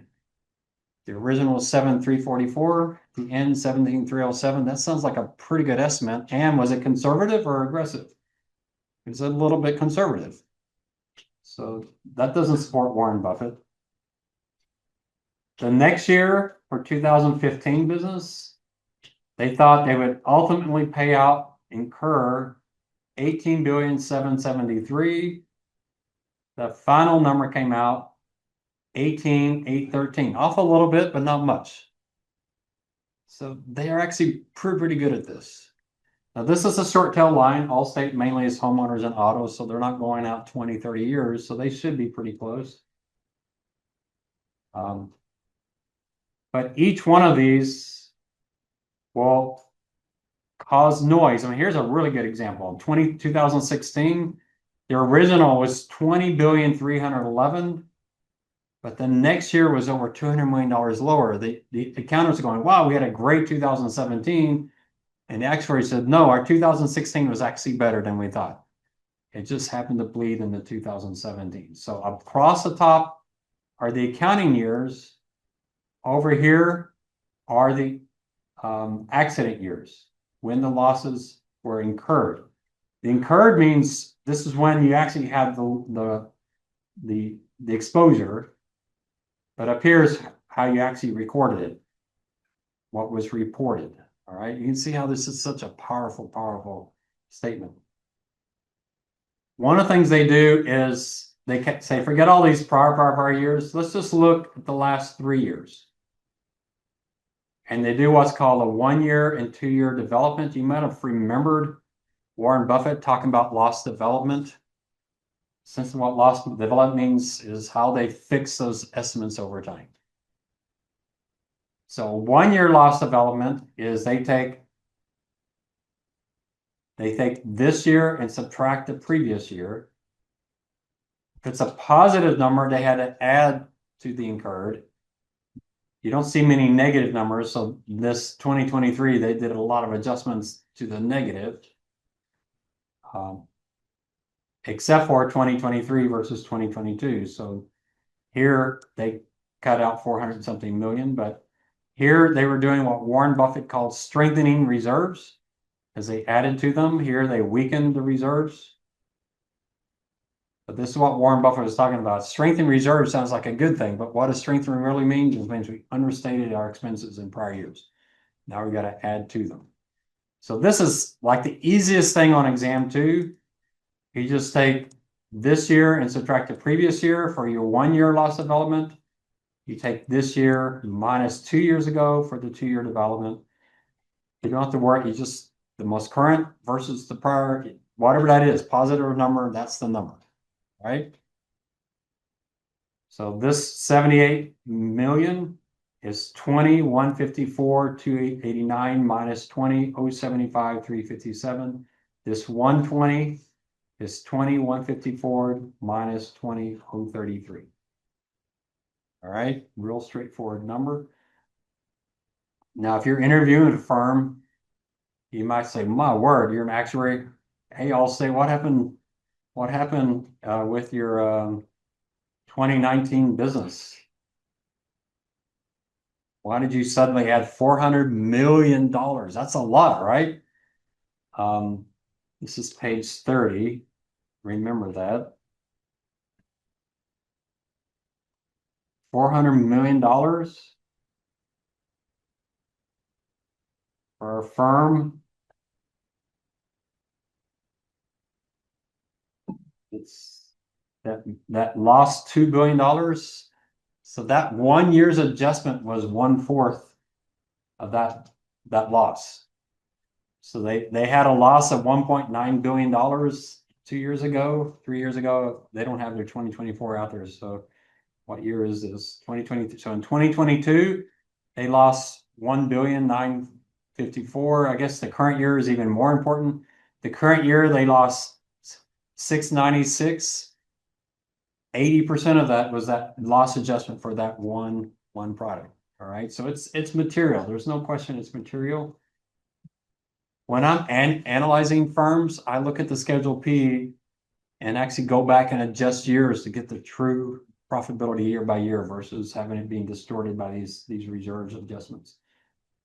But then look at the 1 year, that $600 million loss was actually propped up by a loss adjustment of 426 million. Their loss would have been over, much larger if they had not had that adjustment. All right. Love this schedule. It's really, really helpful. I haven't had an actuary come back and explain this to me yet. I don't understand the prior line. I'm sure there's something there on the prior line. It's a really bizarre number. It's most definitely not all of their business every year before 2014, because that would be a massive, massive number. So the only guess I can have, it was their reserves for all those prior years as of 12/31/2013. That's my guess. And just taking what was left over at the end of 2013, and we'll just have that go forward. So that's the most logical thing, but I haven't had an actuary actually tell me these numbers. So go into an interview and talk about Schedule P and actually know the numbers of your company, and they'll be blown away. It'd be pretty amazing. I was hired by a firm. They had a life insurance actuary, and it was an investment firm. They wanted to sell business to a property casualty company, and they didn't have any experience, so they hired me. Kind of crazy. They paid me $10,000 for 1 week of work, and said, "Yeah, I'll do that. I can handle that."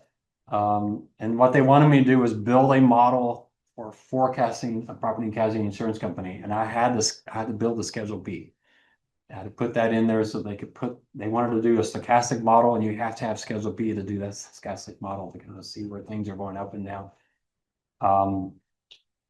And so I showed it to them, walked it through with them, and the life actuary said, "Forget it, this is too difficult. We're not going to do it." So they gave up. So I guess I saved them a bunch of heartache. But the life actuary is thinking, I know life actuary, I can learn property casualty side, and it's like, and it's kind of scary. I'm a non-actuary telling a life actuary this is over your head. So that's kind of scary, but it is difficult. You see what the actuaries are doing. Which actuary does this? If you think about actuary, we'll see this from Mufaro. So you have pricing actuaries, you have product development, you have your reinsurance and cat people. Cat people sounds cool, but you have loss reserving. And loss reserving are the people who do all these Schedule Ps. That was Mary at USA. I wish I could find Mary. I bet she'd come talk to the class. So those are the people who are sitting down and figuring out what reserves to set up. Those reserves are going to give you the incurred number. Look at the next schedule. The next schedule is how much you've paid. So as of the end of 2014, you thought 2014 business was going to cost you 17,344,000,000.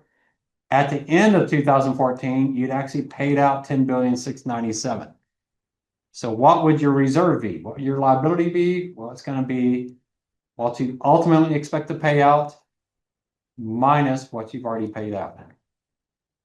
All right, so you set up a reserve for about $7 billion. For your 2023 business, they thought they were going to pay out 29 billion.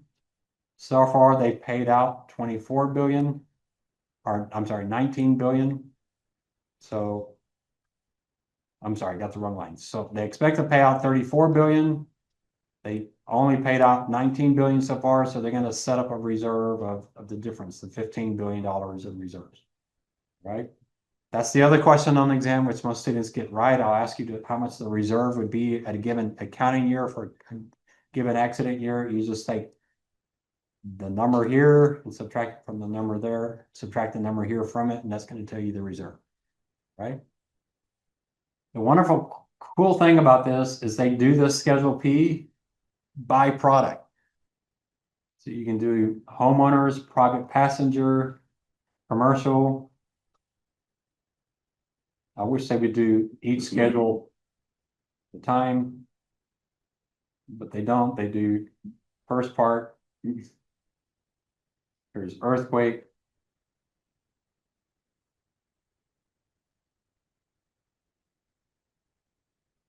And then they start doing the actual Schedule P we were looking at.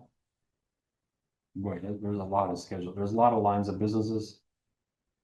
Then they do this for homeowners. What's interesting here is the catastrophe years. I don't know when a catastrophe, when do we have a major catastrophe? Something happened in 2020, right? You can see that was a pretty big jump, almost $1 billion increase.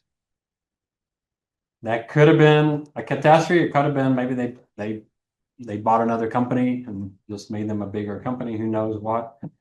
I don't know if we had any major. I think of Harvey, but Harvey, what was Harvey like? 2000 Hurricane Harvey? Boy, I can't keep track. I think 2017, but maybe it can be 2017. You don't really see that in their numbers. 2017, there's a bit of a jump, but it's not massive. But when you have a major catastrophe, you'll usually see it in the jump in the numbers. So it looks like 2020 something major happened, but I don't remember what anything major in 2020. But boy, I don't work for USA anymore, so I don't memorize my catastrophes anymore. But even 2021 was pretty large. 2022 is pretty large. So you're seeing some pretty hefty increases in their losses. Homeowners, again, a big adjustment for the 1 year development. You can't have 2-year development for the most recent year. I mean, for last year, because you only have 1 year to go back, and in the current year, there's no development. You just set it up. Here they even give you the total, so you can see over time for 1 year, they actually came down a little bit. For over 2 years, they had to add quite a bit, and most of that coming in these last 2 years. So they do this for every line of business. They don't have as many lines for every line of business. You get down to auto. I'll probably go too far. That's commercial. I think I went too far. So sometimes, like for auto physical, you won't have as much data because it doesn't really make sense to go back that far. So there'd be different levels of data. But Schedule P is a wonderful thing. As a finance person, you can do some really sophisticated analysis that most finance people can't do. You get the Schedule P, and Schedule P is, most public firms do put their statutory information out there. This is the consolidated one. So the consolidated ones, all of Allstate's property and casualty companies, it doesn't have their life insurance company because it doesn't apply, but you can at least make the adjustments. So if you see they had a really, really great year last year, you might want to look and see, well, wow, do they have a 1 year loss development which was negative 600 million. And what year was it? Where did they make the adjustment? Maybe there's a big hurricane there. You could really explain things much more sophisticated than the typical person. All right, let's go back up to page 30. A lot of detail, right?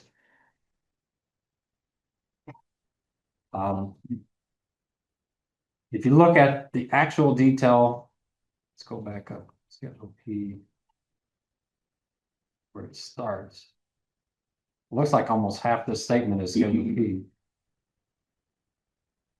That's Schedule F, sorry, I went too far.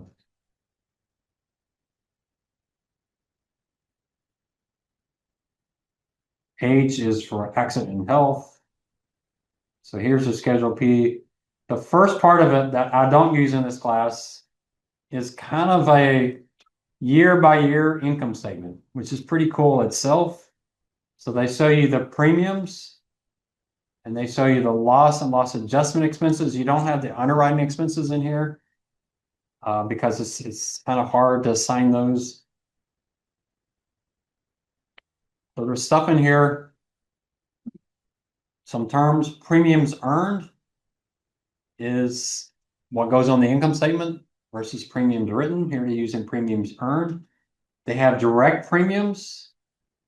The direct premiums are the ones they got from their customers. Ceded premiums, well, assumed is when they get insurance, they insure other insurance companies, so they take on their risk, and then ceded is when they buy insurance from a reinsurance company. And then you get the net. So we'll talk more about this when we talk about accounting. And then we have losses, you have direct and you have ceded, again, direct and assumed and ceded. You have LAE, direct and ceded. Other payments, salvage and subrogation, we'll talk about that. That's the money they get from selling cars that they totaled or houses or whatever they have. Anything they're getting on net. So great detail. You cannot get this out of the annual report of the firm on a GAAP basis, especially Allstate. Allstate is going to be consolidating its property casualty and its life insurance company. It's all going to be mixed together. So if you go to Yahoo Finance and pull up Allstate, you can't separate the businesses. It's everything, property casualty and life insurance. The only way to get this detail like this is to go to the annual report. It's a really cool report. So if we look at this problem, let me show you the questions that you're going to get. The first one's easy. The 1 year and 2 year loss development, you might bring in a highlighter pencil. So the 1 and 2 year loss development that reported for the calendar year. So calendar year is going across the top. The calendar year for 2007. That's that column. For accident year 2004. And you want the 1 year and 2 year loss development. So simple. There's your three numbers. What's the 1 year loss development? It'll be 6,866,798 minus 6,911,785. If it's a negative number, write a negative number.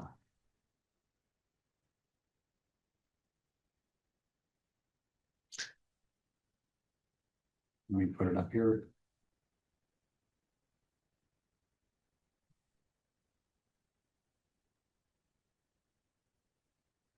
Six, 866. 798 minus 6,911. 785. And in the 2 year, start with the same number. 6,866,798 minus, I don't know why Bill Gates does that, changes my minus sign, but anyway. 6,917. 430.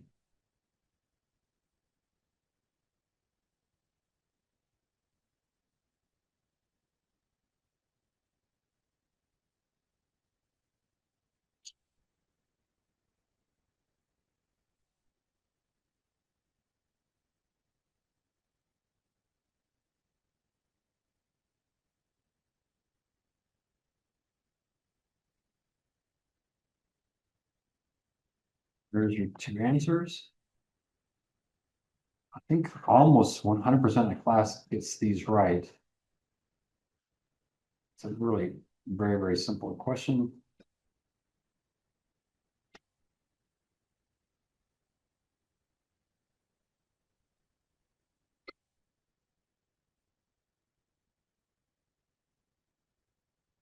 Any questions on that? You want to be careful if you interview and let's say the loss development is a big positive number. Negative is good. That means they over reserve. I mean, I don't say good or bad, but it means they were somewhat conservative. And so their net income was understated in a prior year. And now you're getting that benefit this year. But if you go on an interview and notice they have large positive numbers, you don't want to say, hey, what's the problem with your loss reservers, or those actually they don't know what they're doing. You don't want to ask a question like that, but you can certainly say, man, I saw a really large 2-year loss development, especially for your 2023 business. I'm just curious, was that related to catastrophe or did something unusual happen? That would be a very, very sophisticated question to ask in the interview. If the loss reserve is in there, she's probably going to be a little bit sensitive to that question. If you're challenging their competency. But you can definitely get that information off the Schedule P. The second one is also very straightforward. So what reserve would you set up for 2004 accident year, the same year, for business in the 2008 balance sheet?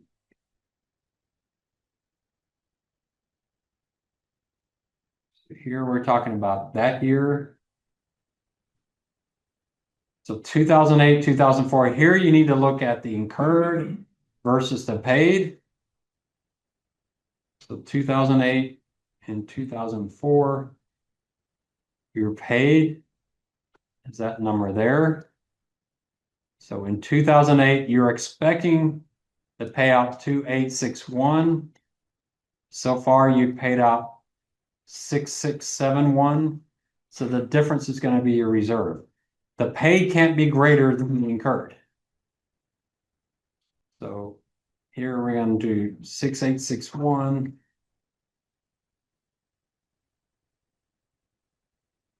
964 minus 6,861.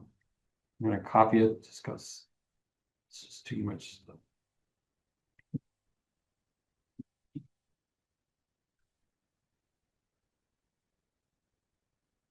Whatever that is, that's going to be your reserve.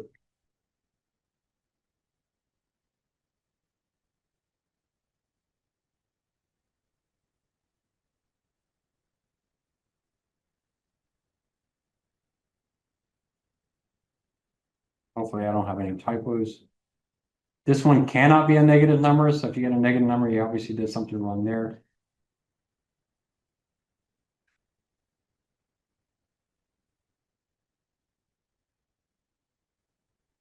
So that one's simple. So the most difficult question on this one is not that bad. It's this last question, but straightforward. Everybody feel comfortable on that? I'm trying to get you very comfortable with Schedule P. Now this last one is going to relate to, yeah, this is an old question. I would get you more up-to-date numbers, but Allstate for some reason is really slow on getting 24 and 25 out there. There are statutory numbers you can get out of Bloomberg, but I haven't been able to find Schedule P numbers in Bloomberg. So I'll give you the most up-to-date numbers I can find. Maybe I'll use another company. So using the most recent information. So most recent information is going to be 2010, right? Using the most recent information available. And we're going to look at 2007.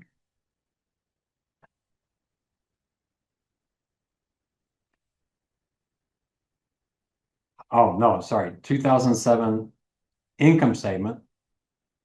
So you gotta be real careful here. How much was 2000 net income? That's gonna be going across the top. That's a calendar year due to 2003 business.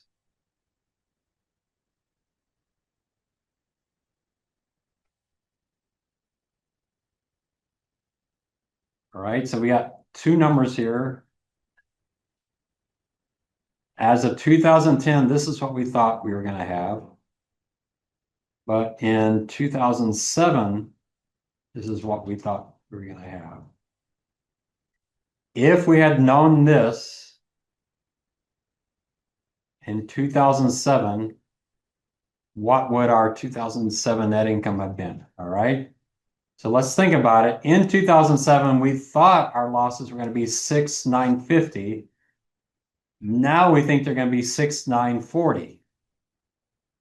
So think about these as expenses. So we overstated our expenses, right? By about 10 million. Everybody see that? We thought our expenses, these are claims and LAE. We thought our expenses were 6,950. Now we think 6,940. So we overstated our expenses. So what did we do with our net income? We must have understated our net income, right? So if you think through it, the ultimate is 6,9. See if I can get that. 6,939,696. Expected in 2007 was 6,950, 274. The difference. Oh, I can try to do that in my head.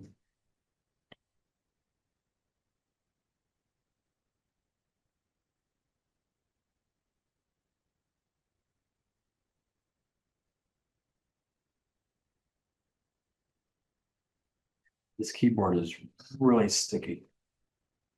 So 10,578,000.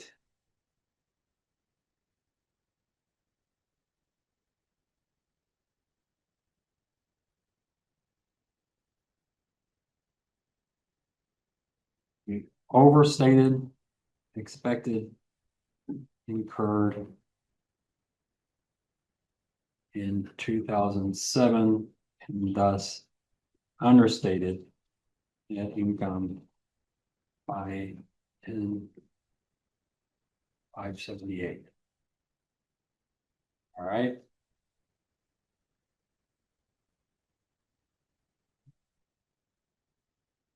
So that one, some students struggle on that one. You just have to kind of practice it, but those will be the three questions. But there's one more question I'm going to ask you. I'll show you that a little bit later related to risk-based capital. But those are, so now you know all your math questions for exam 2. You have the pricing, premium pricing one, and then you have the schedule P one plus one extra risk-based capital question.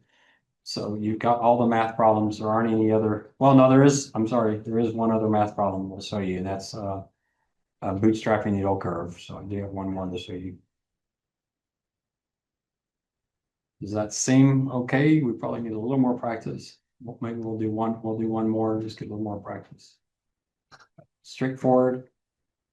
You can see why highlighter could be of value to you, because you want to make sure you get your columns lined up. The nice thing is to be doing this on paper. It's a lot easier to do it on paper than to do it on a computer like this. When we get closer to the exam, probably the last day of class, we'll work last year's exams, and so you can get some good practice. So let's try this one, just a little bit more practice. I at least got a little bit more up to date from this one. This was an exam from about 5-6 years ago. So 1 year and 2 year loss development for the calendar year 2016. For 2012 business. So you know you need 3 numbers. You can use those 3 numbers.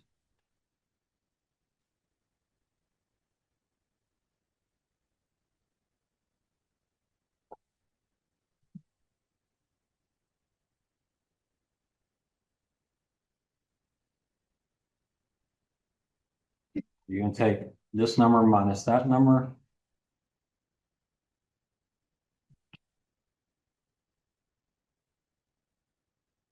this number minus that number. That's all there is to it. Very, very straightforward.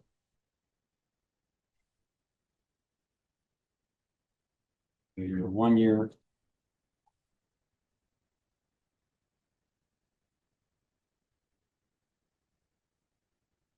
Your 2 year. And don't lose the sign. This is not absolute value, anything along those lines. Here, it's kind of good news. You see the numbers are coming down every year.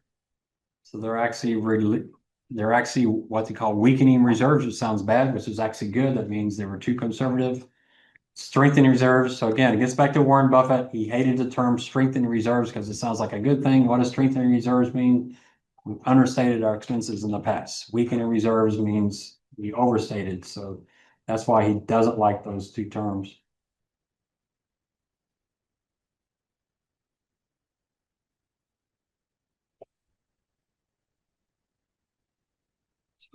$15,785,113 minus $15,771,543.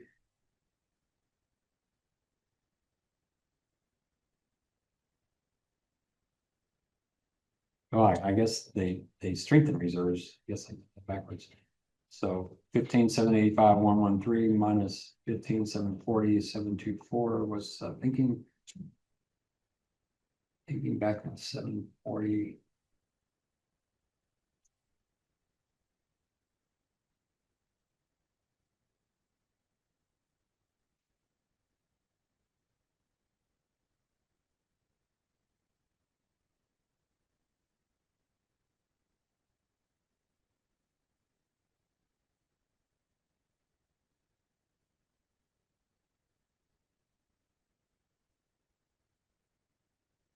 We look at it again.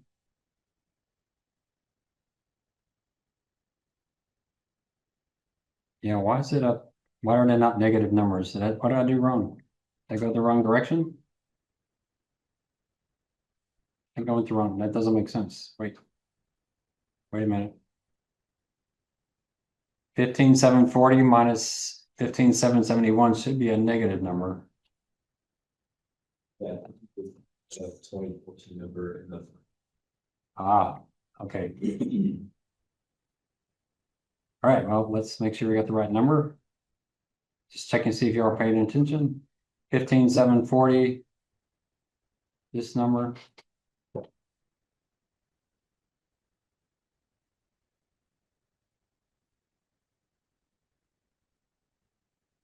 Minus 15,771. Minus 15,785. It might just be minus, I don't know. See if I don't know, we'll have to try it again.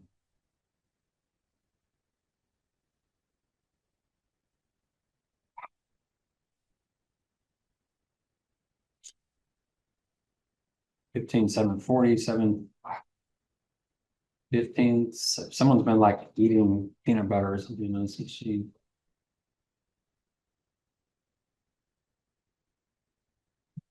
$30.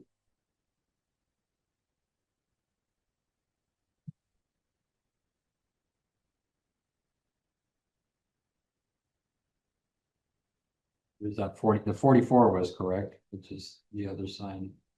So.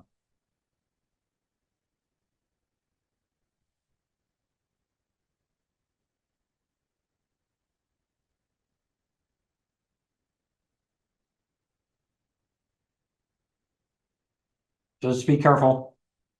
Let me bring in the numbers. My problem is I'm copying and pasting and getting my numbers mixed up in the copy and paste. I guess because it was going left to right, I was thinking it should be going right to left, so getting backwards. But this should be the right numbers. So this is a good thing. They did think they're going to pay out 771. It came back down to 740. So they misstated last year's net income. They understated it by 30 million because their expenses were $30 million too high. And then 2 years ago, they misstated by 44 million. So that's what the 1 year and 2 year development. So know the terms, be real clear. This is the 1 year loss development ratio the 2-year loss development ratio. You might not like the word ratio because there's no ratio here. You're just taking a difference. You're not dividing by anything. It's not a percent or something, but this is what they call it.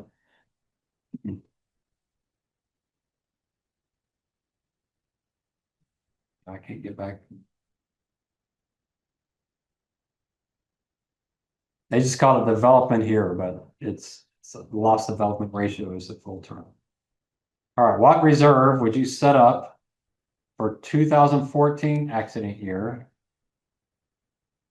So maybe you need to bring 3 highlighters.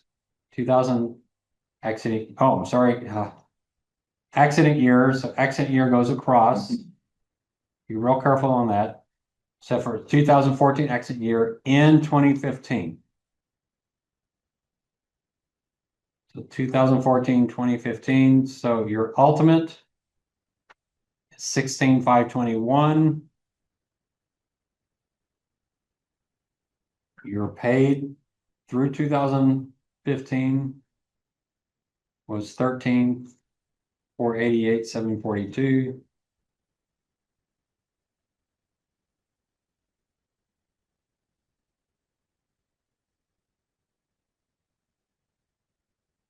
So 16,521, 357 minus what you've paid.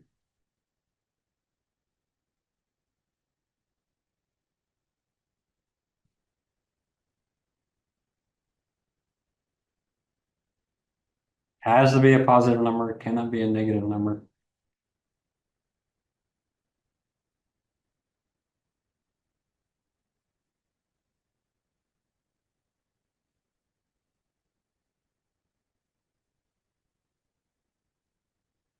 Well, that could be right. Let me try one more time, just make sure. 16,521, 357 minus 13,488, 742. Oops. 742. All right, that looks correct.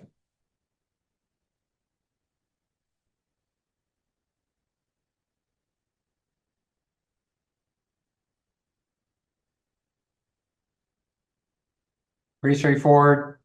It's nice that they have these schedules right next to each other so you can somewhat see how much of the reserve is coming from which accident year. Obviously, most of the reserve is going to come from the current year because you're going to have paid the lease, but you can look back and see where most of the reserve is coming from. If you look at that prior business, they had 9 billion, and I still think this was all your business, your reserve at the end of 2007. You still have a significant amount still outstanding on all that prior business. Actually over $2 billion in reserves for that, all that business prior to 2008, which is pretty massive. When was Katrina? Probably 06 or something, I can't remember. So you would see some, you can kind of look through and see there's a big jump in one year. 2011 looks pretty bad. I don't know what would have happened in 2011, but sometimes a year will really stand out. All right, and then the last one, using the most recent information. So 2017.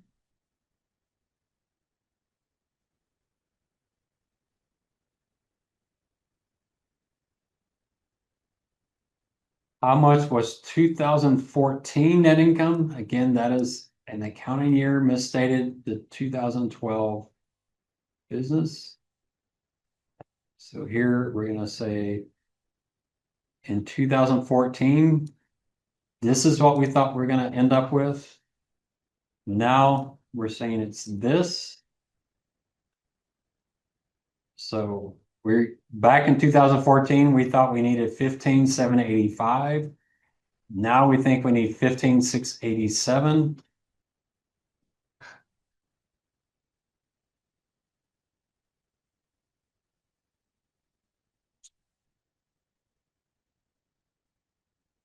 You subtract those two, so this is what we think now, or the latest information we have available. what we thought back then. So they overstated their expenses. So they would have understated their net income. So you can say they understated net income by, and you just take the difference here.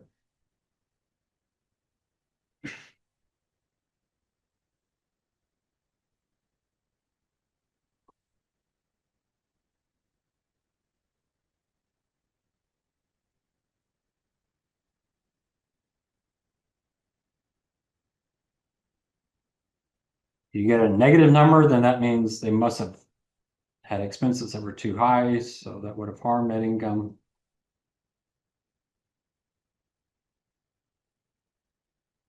Don't use a positive or negative number. I mean, just have it as a positive number, but then the key is the word understated or overstated. Here they understated their net income because they had reserved way too much.